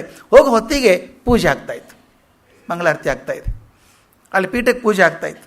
ಬಾಲಯತಿ ಮೈ ಮರೆತು ಬಿಟ್ಟು ಹರಿಮೀಡೆ ಸ್ತೋತ್ರ ಶುರು ಮಾಡಿಬಿಟ್ರು. ನಾರಾಯಣನ ಸ್ತೋತ್ರ ಅದು. ಸ್ತೋಷ್ಯೇ ಭಕ್ತ ವಿಷ್ಣು ಮನಾದಿ ಜಗದಾದಿಂ ಯಸ್ಮಿನ್ ಏತತ್ ಸಂಸ್ಕೃತಿ ಚಕ್ರಂ ಭ್ರಮತೀರ್ಥಂ ಯಸ್ಮಿನ್ ದೃಷ್ಟೇ ನಶ್ಯತಿ ತತ್ ಸಂಸ್ಕೃತಿ ಚಕ್ರಂ ತಂ ಸಂಸಾರಾದ್ವಾಂತ ವಿನಾಶಂ ಹರಿಮೀಡೆ ಅಂತ ಶ್ಲೋಕ ಶುರು ಮಾಡಿದರು. ಕಣ್ಣು ಮುಚ್ಕೊಂಡು ಹೇಳ್ತಾನೇ ಇದ್ದಾರೆ ಪದ್ಯಗಳನ್ನು. ಎಷ್ಟರ ಮಟ್ಟಿಗೆ ತನ್ಮಯ ಆಗಿದ್ರು ಜನ ಅಂದರೆ, ಆ ಮಂಗಳಾರತಿ ಮಾಡೋ ಗಂಟೆ ಮಾರಿಸೋರು ಕೂಡ ಗಂಟೆ ಬಾರಿಸೋದು ಬಿಟ್ಬಿಟ್ರು. ಕೇಳಬೇಕಿದ್ದು ಪದ್ಯಗಳನ್ನು ಅಂತ ಶ್ಲೋಕಗಳನ್ನು ಕೇಳ್ತಾ ಇದ್ರು. ಸಕಲ ಜಗತ್ತಿಗೂ ಆದಿಯಾಗಿದ್ದು, ತಾನು ಆದಿಯಾಗಿರುವ ಎಲ್ಲವನ್ನು ವ್ಯಾಪಿಸಿಕೊಂಡಿರುವ ವಿಷ್ಣುವನ್ನು ಭಕ್ತಿಯಿಂದ ಪ್ರಾರ್ಥಿಸುತ್ತೇನೆ ಅಂತ ಶುರು ಮಾಡಿದರು. ಇದನ್ನು ಗಮನಿಸಬೇಕು. ನಾವು ಹರಿಹರ ಪ್ರಜ್ಞೆ ಅಂತ ಹೇಳ್ತಾ ಇದ್ದೀವಲ್ಲ, ಅದನ್ನು ಸಾಕ್ಷಾತ್ಕರಿಸಿಕೊಂಡವರು ಅವರು. 2 ದಿವಸಗಳ ಹಿಂದೆ ಕೇದಾರದಲ್ಲಿ ಏನು ತನ್ಮಯತೆ ಇತ್ತೋ ಅದೇ ತನ್ಮಯತೆ ಇವತ್ತು ಬದ್ರಿನಾರಾಯಣ ರೂಪದಲ್ಲೂ ಇದೆ. ಮುಂದೆ ಹೇಳ್ತಾರೆ, ಎಲ್ಲರ ಅನುಭವಕ್ಕೆ ಬಂದಿರುವ ಕೊನೆ ಮೊದಲು ಇಲ್ಲದ ಈ ಸಂಸಾರ ಚಕ್ರವು ಯಾರ ಸಾಕ್ಷಾತ್ಕಾರದಿಂದ ನಷ್ಟವಾಗಿ ಹೋಗುತ್ತದೆಯೋ, ಈ ಸಂಸಾರಕ್ಕೆ ಕಾರಣವಾದ ಅಜ್ಞಾನವನ್ನು ಓಡಿಸೋದು ಯಾರಿಗೆ ಸಾಧ್ಯವಾಗ್ತದೋ ಅಂಥ ಶ್ರೀಹರಿಯನ್ನು ನಾನು ಪ್ರಣಾಮ ಮಾಡ್ತೇನೆ ಅಂತ ಹೇಳ್ತಾರೆ. ಈ ಬಾಲಯತಿ ಧ್ವನಿಯಲ್ಲಿ, ಮಾತಿನಲ್ಲಿ, ಮುಖದ ಮೇಲೆ ಇರುವಂಥ ದಿವ್ಯತೆಯನ್ನು ಕಂಡು ಅಲ್ಲಿ ಜನ ಬೆರಗಾದರಂತೆ. ಅರ್ಚಕರು ಹೇಳಿದ್ರಂತೆ, ಎಲ್ಲಿದ್ದು ಬಂದದ್ದು ಸ್ವಾಮಿ ನೀವು? 1-2 ದಿವಸ ನಮ್ಮ ಜೊತೆಗಿರಿ ಅಂತ ಹೇಳಿದ್ರಂತೆ. ಆಗ ಇವ್ರು ಹೇಳ್ತಾರೆ, 2 ದಿವಸ ಇರೋಕ್ಕೆ ಬಂದವನಲ್ಲ ನಾನು, ಇಲ್ಲಿ ಭಾಳ ದಿವಸ ಇರಬೇಕು ನಾನು. ಯಾಕಂದರೆ ನನ್ನ ಗುರುಗಳು ಹೇಳಿದ್ದಾರೆ, ಇಲ್ಲೇ ನಿಂತ್ಕೊಂಡು ನಾನು ಕೆಲವೊಂದು ಕೆಲಸ ಮಾಡೋದಿದೆ, ಕೃತಿಗಳನ್ನು ರಚನೆ ಮಾಡಬೇಕಾಗಿದೆ, ಆದ್ದರಿಂದ ಇಲ್ಲಿ ಬಂದಿದ್ದೇನೆ, ತಮ್ಮ ಸಹಕಾರ ಬೇಕು ಅಂತ. ತಕ್ಷಣ ಆ ಗುಂಪಲ್ಲಿದ್ದಂಥ ಒಬ್ಬ ಮನುಷ್ಯ ಬರ್ತಾನೆ, ಹಿಂದೆ ಮುಂದೆ ಬರ್ತಾನೆ. ಅವನ ಹೆಸರು ಬ್ರಹ್ಮಗುಪ್ತ ಅಂತ. ಅವನು ಅಲ್ಲಿದ್ದಂಥ ಗಿರಿಜನರ ನಾಯಕ, ದೊರೆ. ಅವನು ಆ ಗಿರಿ ಪ್ರದೇಶದ ನಾಯಕ. ಅವನು ಹೇಳ್ತಾನೆ, ನಾನು ಈ ಪ್ರದೇಶದ ದೊರೆ ಸ್ವಾಮಿ, ನಿಮಗೇನೋ ತೊಂದರೆ ಆಗಲಾರ್ದಂಗೆ ನಾನು ನೋಡ್ಕೋತೀನಿ. ಎಷ್ಟು ದಿವಸ ಬೇಕೋ ಇರಿ, ನಿಮಗೇನು ಬೇಕೋ ಅನುಕೂಲ ಮಾಡಿಕೊಡ್ತೀನಿ. ನೀವು 2 ದಿವಸ ಇರಬೇಕಂತೀರಿ, ಗುಹೆ ವ್ಯವಸ್ಥೆ ಮಾಡ್ತೀನಿ. ಆದರೆ ಬೇಸಿಗೆಯಲ್ಲಿ ಪರವಾಗಿಲ್ಲ, ತಂಪಾಗಿರ್ತದೆ, ಚೆನ್ನಾಗಿರ್ಬೋದು. ಚಳಿಗಾಲ ಶುರು ಆದಾಗ ಹಿಮ ಬೀಳೋಕ್ಕೆ ಶುರು ಆಗ್ತದೆ. ಮತ್ತು ವಿಪರೀತ ಮಳೆ ಬರೋಕ್ಕೆ ಶುರು ಆಗ್ತದೆ. ನೀವು ಮೊದಲೇ ಬಯಲು ಸೀಮೆಯವರು, ಈ ಕಷ್ಟ ನಿಮ್ಗೆ ಗೊತ್ತಿಲ್ಲ. ಆದ್ದರಿಂದ ಕೆಳಗೆ ಹೋಗಿ ಬೇರೆ ಕಡೆ ಇರೋ ಹಾಗೆ ಗೌರಿ ಕುಂಡದಲ್ಲಿ ವ್ಯವಸ್ಥೆ ಮಾಡ್ತೀನಿ ಅಂತಾನೆ. ಇವ್ರು ಹೇಳ್ತಾರೆ, ನಾನು ಎಲ್ಲೂ ಹೋಗಲ್ಲ, ನನ್ನ ಗುರುಗಳು ಹೇಳಿದ್ದಾರೆ ಗಾಳಿ ಮಳಿ ಚಳೆ ಪ್ರಶ್ನೆ ಇಲ್ಲ, ಇಲ್ಲೇ ಇದ್ಕೊಂಡು ಗ್ರಂಥ ರಚನೆ ಮಾಡು ಅಂತ ಹೇಳಿದ್ದಾರೆ, ಇಲ್ಲೇ ಇರ್ತೀನಿ, ಅದಕ್ಕೇನಾದರೂ ವ್ಯವಸ್ಥೆ ಮಾಡೋಕ್ಕಾಗತ್ತಾ ಅಂತ. ನಾನು ಮಾಡ್ತೀನಿ ಬಿಡಿ, ನೀವು ತಯಾರಾಗಿದ್ದರೆ ನನಗೇನು ಕಷ್ಟ ಅಂತ ಹೇಳಿ ಇಲ್ಲಿ ಗುಹೆಗಳನ್ನು ರೆಡಿ ಮಾಡ್ತೀನಿ ಅಂತಾನೆ. ಅಲ್ಲಿ ಗುಹೆಗಳನ್ನು ಸಜ್ಜು ಮಾಡ್ತಾನೆ. ಒಂದು ದೊಡ್ಡ ಗುಹೆ, ಅದ್ರ ಪಕ್ಕದಲ್ಲಿ ಇನ್ನೊಂದು ಸಣ್ಣ ಗುಹೆ ಇರ್ತದೆ, ವಿಶಾಲವಾದ ಗುಹೆ ಅದು. ಅವನು ಹೋಗಿ ಹೇಗೆ ಮಾಡ್ತಾನೆ ನೋಡಿ, ನಾನು ಎಲ್ಲ ಬೇಕಾದ ಸಾಮಾನುಗಳನ್ನ ಆಹಾರಗಳನ್ನು ಕೂಡ ವ್ಯವಸ್ಥೆ ಮಾಡ್ತೇನೆ ನಿಮಗೆ, ನೀವು ಹೊರಗಡೆ ಹೋಗಬೇಕಾಗಿಲ್ಲ, ಎಲ್ಲೂ ಆಹಾರ ಅಲ್ಲೇ ಬರುತ್ತೆ, ನನ್ನ ಸೇವಕರು ಇರ್ತಾರೆ ನಿಮ್ಮ ಗುಹೆಗೆ ಮುಂದೆ, ನಿಮಗೇನು ಬೇಕಾದರೂ ಅನುಕೂಲ ಮಾಡಿಕೊಡ್ತಾರೆ ಅಂತ ಹೇಳಿ. ಇನ್ನೊಂದು ಕೇಳ್ತಾನೆ, ಸ್ವಾಮಿ ಒಂದು ಗಮನ ಇಟ್ಟು ನೋಡಿದ್ರ ನೀವು ಪೂಜೆ ಮಾಡುವಾಗ ಇಲ್ಲಿ ಏನಾಗಿತ್ತು ಅಂತ. ಏನಾಯಿತು ಅಂತ ಕೇಳ್ತಾರೆ. ಅಲ್ಲಿ ಗಮನ ಇಟ್ಟು ನೋಡಿ, ನಾರಾಯಣನ ವಿಗ್ರಹನೇ ಇಲ್ಲ, ಬರೀ ಪೀಠಕ್ಕೆ ಪೂಜೆ ಮಾಡ್ತಾ ಇದ್ದೀವಿ ನಾವು. ಯಾಕೆ ಅಂತ ಕೇಳಿದರು. ಅದಕ್ಕೆ ಶಂಕರಾಚಾರ್ಯ ಕೆಲವೊಂದು ಸಲ ಇರ್ತದೆ ಹಾಗೆ ನೋಡಿ, ನಮಗೆ ಉಪಾಸನೆಯ ಪ್ರಾರಂಭದಲ್ಲಿ ವಿಗ್ರಹ ಬೇಕು ಯಾರಿಗಾದರೂ. ಉಪಾಸನೆ ಮಾಡ್ತಾ ಮಾಡ್ತಾ ಉಪಾಸಕರು ನಾಮರೂಪದ ಎಲ್ಲೆಗಳನ್ನು ದಾಟಿ ಮೇಲೆ ಹೋದಾಗ ಆಕಾರ ಬೇಕಾಗಿಲ್ಲ. ಇದು ಭಾಳ ದೊಡ್ಡ ತತ್ವ ನಮ್ಮಲ್ಲಿ ಇರುವಂಥದ್ದು. ನಮ್ಮ ನಿರಾಕಾರ ತತ್ವ, ಭಗವಂತನಿಗೆ ಆಕಾರ ಇಲ್ಲ ಅಂತ ಒಪ್ಕೊಳ್ಳೋದು. ಆದರೆ ನಿರಾಕಾರ ಭಗವಂತನನ್ನು ಪೂಜೆ ಮಾಡೋಕ್ಕಾಗಲ್ವೇ ನಮಗೆ? ನಮ್ಮ ಕಲ್ಪನೆನೇ ಬರಲ್ಲ. ಪೂಜೆ ಮಾಡಿ ಆಕಾರವಿಲ್ಲದ ಭಗವಂತ ಅಂದರೆ ಇಲ್ಲ, ನಮಗೆ ಆಕಾರ ಬೇಕು. ಆದ್ದರಿಂದ ಸಾಧಕನ ಊರ್ಧ್ವಮುಖ ಸಾಧನೆಗೆ ವಿಗ್ರಹ ಒಂದು ಏಣಿ ಇದ್ದ ಹಾಗೆ, ಅದು ಬೇಕು. ಆದ್ದರಿಂದ ನೀವು ಪ್ರಾರಂಭದ ಹಂತದಲ್ಲಿ ವಿಗ್ರಹ ಇಟ್ಕೊಳ್ಳಿ, ಒಂದು ಮೇಲಕ್ಕೆ ಹೋದ್ಮೇಲೆ ವಿಗ್ರಹ ಬೇಕಾಗಿಲ್ಲ, ಅದ್ರ ಹಿಂದಿನ ಚೈತನ್ಯ ಧ್ಯಾನ ಮಾಡೋಕ್ಕೆ ಶುರು ಮಾಡಿ. ಹಾಗೆ ಮಾಡಿದ್ದೀರಿ ಅಂದ್ಕೊಂಡಿದ್ದೀನಿ ನಾನು, ಅದಕ್ಕೆ ವಿಗ್ರಹ ಇಲ್ಲ ಅಂತ. ಹಾಗೆಲ್ಲ ಇಲ್ಲ ಸ್ವಾಮಿ, ನಮ್ಮದು ವಿಗ್ರಹ ಬೇಕು, ಅದೇ ನಮ್ಮ ದೈವ, ಅದೇ ನಮ್ಮ ಶಕ್ತಿ. ಆದರೆ ಏನಾಯಿತು, ಈ ಬೌದ್ಧರು ದಾಳಿ ಮಾಡಿಬಿಟ್ರು. ದಾಳಿ ಮಾಡಿ ನಮ್ಮ ಗುಡಿಯೊಳಗೆ ಹೋಗಿ ಆ ನಾರಾಯಣನ ವಿಗ್ರಹ ತಗೊಂಡು ಹೋಗಿ ನಾರದ ಕುಂಡದಲ್ಲಿ ಹಾಕ್ಬಿಟ್ರು. ನಾರದ ಕುಂಡದ ಆಳ ಎಷ್ಟಿದೆಯೋ ಯಾರಿಗೂ ಗೊತ್ತಿಲ್ಲ. ನಾವು ಎಷ್ಟೋ ಜನ ಪ್ರಯತ್ನ ಮಾಡಿದರೆ ಆ ವಿಗ್ರಹ ತೆಗೆಯೋಕೆ ಆಗಲೇ ಇಲ್ಲ. ಅದಕ್ಕೆ ಈಗೇನು ಮಾಡ್ತಿದ್ದೀವಿ, ಪೀಠಕ್ಕೆ ಪೂಜೆ ಮಾಡ್ತಾ ಇದ್ದೀವಿ. ನೀವು ದೊಡ್ಡವರು, ದೊಡ್ಡ ಸಾಧನೆ ಮಾಡಿದವರು, ಗುರುಗಳು, ನಿಮ್ಮ ಚೈತನ್ಯ ಮುಖದ ಮೇಲೆ ಕಳೆ ನೋಡಿದರೆ ದೇವರೇ ಅನಿಸುತ್ತೆ. ನೀವೇನಾದರೂ ಮಾಡಿ ನಮ್ಮ ನಾರಾಯಣನ ವಿಗ್ರಹ ತಂದು ಕೊಡಿ ಸ್ವಾಮಿ, ಮೇಲೆ ಪ್ರತಿಷ್ಠಾಪನೆ ನೀವೇ ಮಾಡಿಬಿಡಿ. ಮತ್ತು ಇನ್ನೊಂದು ಏನಾಗಿದೆ ಗೊತ್ತಾ, ಆ ದಾಳಿ ಆದಾಗ ನಾರಾಯಣನ ಮೂರ್ತಿ ಕಿತ್ಕೊಂಡು ಹೋಗೋಕೆ ಬಂದಾಗ ಅರ್ಚಕರು ತಡೆಯೋಕೆ ಹೋದಾಗ ಅವ್ರನ್ನ ಕೊಂದು ಹಾಕ್ಬಿಟ್ರು. ಈಗ ನಮ್ಮ ಹೊಸ ಅರ್ಚಕರಿದ್ದಾರೆ, ಅವ್ರ ಪಾಪ ವೇದ ಸರಿಯಾಗಿ ಕ್ರಮವಾಗಿ ಪೂಜೆ ಮಾಡೋಕ್ಕೆ ಬರಲ್ಲ, ಹೇಗೇಗೋ ಮಾಡ್ತಾ ಇದ್ದೀವಿ ನಾವು. ಅದಕ್ಕೆ ದಯವಿಟ್ಟು ನೀವು ವಿಗ್ರಹ ಸ್ಥಾಪನೆ ಮಾಡೋದ್ರ ಜೊತೆಗೆ ಒಬ್ಬ ಒಳ್ಳೆ ಅರ್ಚಕರನ್ನು ಕೊಟ್ಟು ಪೂಜೆ ಸಾಂಗವಾಗಿ ನಡೆಯೋ ಹಾಗೆ ಮಾಡಿದರೆ ಸಾಕು, ಅದೊಂದು ಉಪಕಾರ ಸಾಕು ನಮಗೆ ಅಂತ. ಆಯಿತು, ನೋಡೋಣ ಅದನ್ನು ಅಂತಂದರು. ನೋಡಿ ಅವ್ರು ಹೇಗೆ ತಯಾರು ಮಾಡ್ತಾನೆ ನೋಡಿ ಅವನು ಬ್ರಹ್ಮಗುಪ್ತ. ಇವ್ರು ಬರೋ ಹೊತ್ತಿಗೆ ಅದು ಇಷ್ಟು ಚಂದ ರೆಡಿ ಮಾಡಿದ್ದಾನೆ. ವ್ಯಾಸ ಗುಹೆ, ಗಣೇಶ ಗುಹೆ ಅಂತ ಎರಡು ಗುಹೆಗಳು. ಅದನ್ನು ಚೊಕ್ಕಟ ಮಾಡಿ ಅಲ್ಲಲ್ಲಿ ದೀಪಗಳನ್ನು ಜೋಡಿಸಿ, ಆನಂತರ ಮೊನಚಾದ ಕಂಠಗಳನ್ನು ರೆಡಿ ಮಾಡಿಸಿಟ್ಟಿದ್ದಾನೆ. ಕಂಬಾರರಿಗೆ ಹೇಳಿ ಬರೆಯೋಕ್ಕೆ ಬೇಕಲ್ಲ ತಾಳೆಪತ್ರ ಮೇಲೆ, ಒಂದು 4-5 ಹೊರೆ ತಾಳೆಪತ್ರಗಳಂತಂದು ಹಾಕಿದ. ಬರೆಯೋದಕ್ಕೆ ಬೇಕಲ್ಲ ಅವರಿಗೆ ಅನುಕೂಲ ಮಾಡಬೇಕು ಅಂತ. ಚಳಿ ಆಗಿಬಿಡುತ್ತೆ, ಅದಕ್ಕೆ ಜಿಂಕೆ ಚರ್ಮ, ಹುಲಿ ಚರ್ಮಗಳಂತಂದು ಗೋಡೆಯೆಲ್ಲ ಹಾಣಿಸ್ದ, ಬೆಚ್ಚಗಾಗಲಿ, ಸೆಕೆ ಚಳಿ ಬರೋದು ಬೇಡ ಅಂತ. ಪಂಜುಗಳನ್ನಿಟ್ಟ, ಹೊರಗಡೆ ಹೋದಾಗಿರಲಿ ಅಂತ ಇಟ್ಟ. ಆಮೇಲೆ ಸಾಕಷ್ಟು ದೊಡ್ಡ ದೊಡ್ಡ ಮಡಿಕೆಗಳಲ್ಲಿ ತುಪ್ಪ ತಂದಿಟ್ಟ. 4-5 ಜನ ಸೇವಕರು ಹೊರಗಿರಬೇಕು. ರಾಜ ಮನಸ್ಸು ಮಾಡಿದ್ರಿ, ಇನ್ನೇನು ತೊಂದರೆ, ಎಲ್ಲ ರೆಡಿ ಮಾಡಿದ್ರು. ಆಮೇಲೆ ತಂದು ಮೂಲೆಯಲ್ಲಿ ಒಂದು ರಾಶಿ ಗೋಧಿ ಹಿಟ್ಟು ತಂದಿಟ್ಟ, ಒಣ ಖರ್ಜೂರ, ಬಾದಾಮಿ, ಅವೆಲ್ಲ ದ್ರಾಕ್ಷಿಗಳನ್ನು ತಂದಿಟ್ಟ. ಅವನು ತಿಳ್ಕೊಂಡವ್ರು ಆರಾಮಾಗಿರ್ತಾರೆ ಅಂತ. ಹಂಗಿಲ್ಲ ಅದು. ಅವನು ಪಾಪ ತಂದಿಟ್ಟ ರಾಜ, ಎಲ್ಲ ತಂದು ವ್ಯವಸ್ಥೆ ಮಾಡಿದ. ಅವರು ಶಂಕರಾಚಾರ್ಯರು ಬಂದು ನೋಡ್ತಾರೆ, ಏನು ಬದಲೇ ಮಾಡಿಬಿಟ್ಟಿದೆಯಲ್ಲ ಗುಹೆ ಅನ್ನೋಂಗೆ ಎಲ್ಲ, ಇದು ಅಷ್ಟು ಚೆನ್ನಾಗಿ ರೆಡಿ ಮಾಡಿದೀಯಾ ಅಂತ. ಇಲ್ಲ, ತಮಗೆ ಸ್ವಲ್ಪ ಅನುಕೂಲ ಆಗಲಿ ಅಂತ, ಮುಂದೆ ಗಾಳಿ ಬರಬಾರ್ದು ಅಂತ ಅಲ್ಲಿ ಕೂಡ ಹುಲಿ ಚರ್ಮಗಳನ್ನು ತೂಗು ಹಾಕಿದ್ದ, ತಣ್ಣಗಿನ ಗಾಳಿ ಒಳಗೆ ಬರಬಾರ್ದು ಅಂತೆಲ್ಲ. ಪಾಪ ಆಗಿನ ಕಾಲಕ್ಕೆ ಏನು ಮಾಡ್ಬೋದು ಎಲ್ಲ ಮಾಡಿದ್ದ. ಒಳಗೆ ಬಂದ ತಕ್ಷಣ ಇವ್ರಿಗೊಂಥರ ಮೈಗೆ ಇಲೆಕ್ಟ್ರಿಕ್ ಶಾಕ್ ಹೊಡೆದಂಗೆ ಆಯಿತು ಶಂಕರಾಚಾರ್ಯರಿಗೆ. ಗುಹೆ ಒಳಗೆ ಬಂದಾಗ ಒಂಥರ ವಿಚಿತ್ರ ರೋಮಾಂಚನ ಆಗೋಕ್ಕೆ ಶುರು ಆಯಿತು. ಇದೇನೋ ವಿಶೇಷ ಇದೆಯಪ್ಪ ಗುಹೆ ಇದು, ನನಗೊಂಥರ ವಿಚಿತ್ರ ಭಾವನೆ ಬರ್ತಾ ಇದೆ, ಯಾರಿದ್ರು ಗುಹೆ ಒಳಗೆ ಅಂತ. ಅವನು ಹೇಳ್ದ, ಸ್ವಾಮಿ ಇಲ್ಲೇ ವೇದವ್ಯಾಸರಿದ್ದದ್ದು, ಇಲ್ಲಿ ಇದ್ಕೊಂಡೆ ಮಹಾಭಾರತ ಬರೆದದ್ದು ಅವರು. ಅವ್ರು ಇಲ್ಲಿಂದ ಹೋದ್ಮೇಲೆ ಈ ಗುಹೆ ಪಳಿಸಿಲ್ಲ ಯಾರೂ, ಈಗ ನೀವೇ ಬಂದದ್ದು. ಅವರಂದರು, ಮಹಾರಾಯ ನಾನು ದೊಡ್ಡ ಉಪಕಾರ ಮಾಡಿದೆಪ್ಪ, ಇಷ್ಟು ದೊಡ್ಡ ಉಪಕಾರ ಯಾರೂ ಮಾಡಿಲ್ಲ ನನಗೆ ಇದುವರೆಗೂ. ವ್ಯಾಸರ ಗುಹೆಯಲ್ಲಿ ಇರೋಕ್ಕೆ ಅವಕಾಶ ಕೊಟ್ಟಿಯಲ್ಲ ನನಗೆ, ಸಾಕ್ಬಿಡು, ಇಷ್ಟು ಬೇಕಾದಷ್ಟು ಆಯಿತು ಅಂತ ಹೇಳಿ ಅವನ ಕೃತಜ್ಞತೆ ಒಪ್ಪಿಸಿ, ನಾನು ಇಲ್ಲೇ ಇರ್ತೀನಪ್ಪ, ಕಾರ್ಯ ಸಾಧನೆ ಮಾಡ್ತೀನಿ ಅಂತ ಶುರು ಮಾಡಿದರು. ಮರುದಿನ ಬಾಲಯತಿ ಆ ನಾರಾಯಣನ ಕರೀತಾನೆ.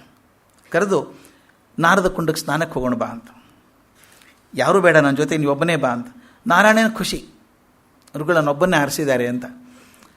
ತೀರಾ ಬೆಳಗ್ಗೆ ಹೋಗಿ ನದಿ ನಾರದ ಕುಂಡದ ಹತ್ರ ಹೋದಾಗ ಹೇಳ್ತಾರೆ, ನಾರಾಯಣ, ನಾನು ನಿನ್ನನ್ನು ಬಹುದೊಡ್ಡ ಅಪಾಯವಾದ ಕೆಲಸಕ್ಕೆ ಕರ್ಕೊಂಬಂದಿದ್ದೀನಪ್ಪ ಇವತ್ತು. ನಿನಗೆ ಗೊತ್ತಾ ಅಪಾಯ ಏನು ಅಂತ. ಅವರು ತರುಣಂದು ಏನು ವಿಶ್ವಾಸ ನೋಡಿ, ಶಿಷ್ಯ ಅಂದರೆ ಹಾಗಿರಬೇಕು.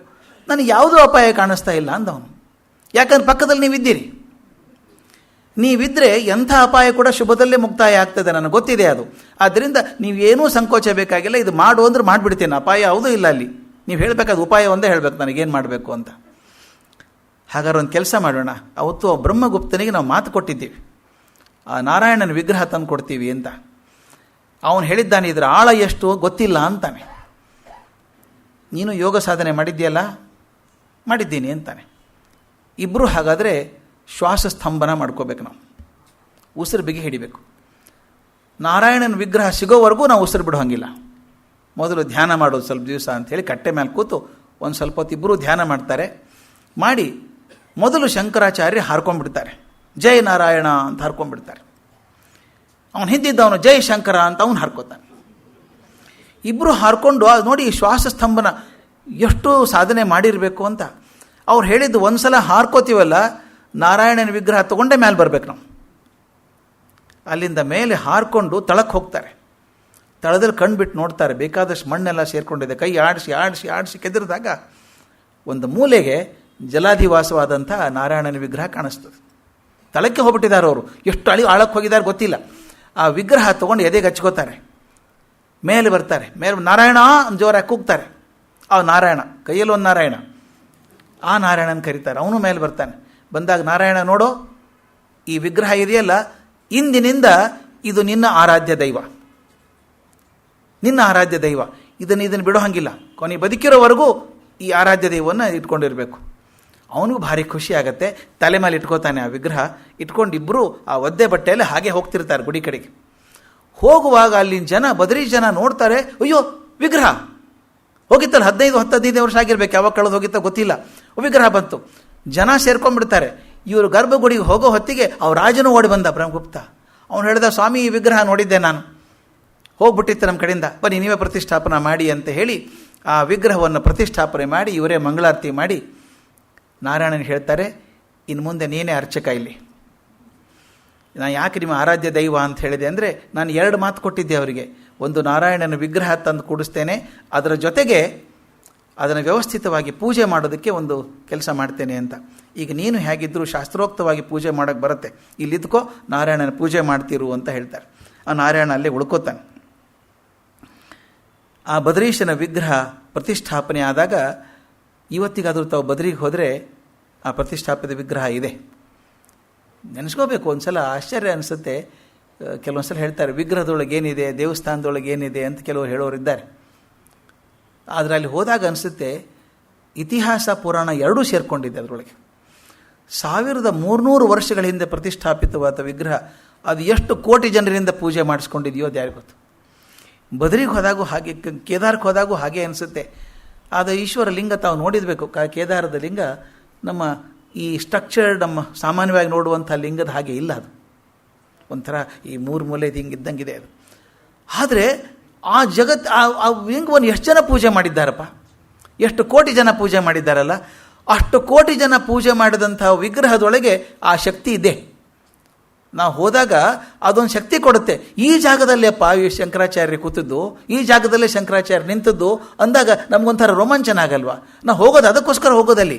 ಆ ಹೋದಾಗ ಆ ಶಕ್ತಿಯನ್ನು ಪಡ್ಕೊಂಬರ್ತೀವಿ, ಆತ್ಮವಿಶ್ವಾಸ ಪಡ್ಕೊಂಬರ್ತೀವಿ. ಆ ದೊಡ್ಡ ಮಹಾತ್ಮರು ಅಡ್ಡಾಡದಂಥ ಜಾಗದಲ್ಲಿ ನಾವು ಅಡ್ಡಾಡಿದ್ದೀವಲ್ಲ ಅಂತ ಹೇಳಿ. ಅದಕ್ಕೆ ಆ ಪ್ರತಿಷ್ಠಾಪನೆ ಮಾಡಿ ಕೂಡಿಸ್ತಾರೆ. ಮರುದಿನಾನೇ ಬಾಲಯತಿ ಹೇಳ್ತಾರೆ, ಬ್ರಹ್ಮಗುಪ್ತನಿಗೆ ಮಾತು ಕೊಟ್ಟ ಹಾಗೆ ನನ್ನ ಕೆಲಸ ಮುಗೀತು. ಇನ್ನು ನನ್ನ ಕೆಲಸ ಶುರು ಮಾಡಬೇಕು.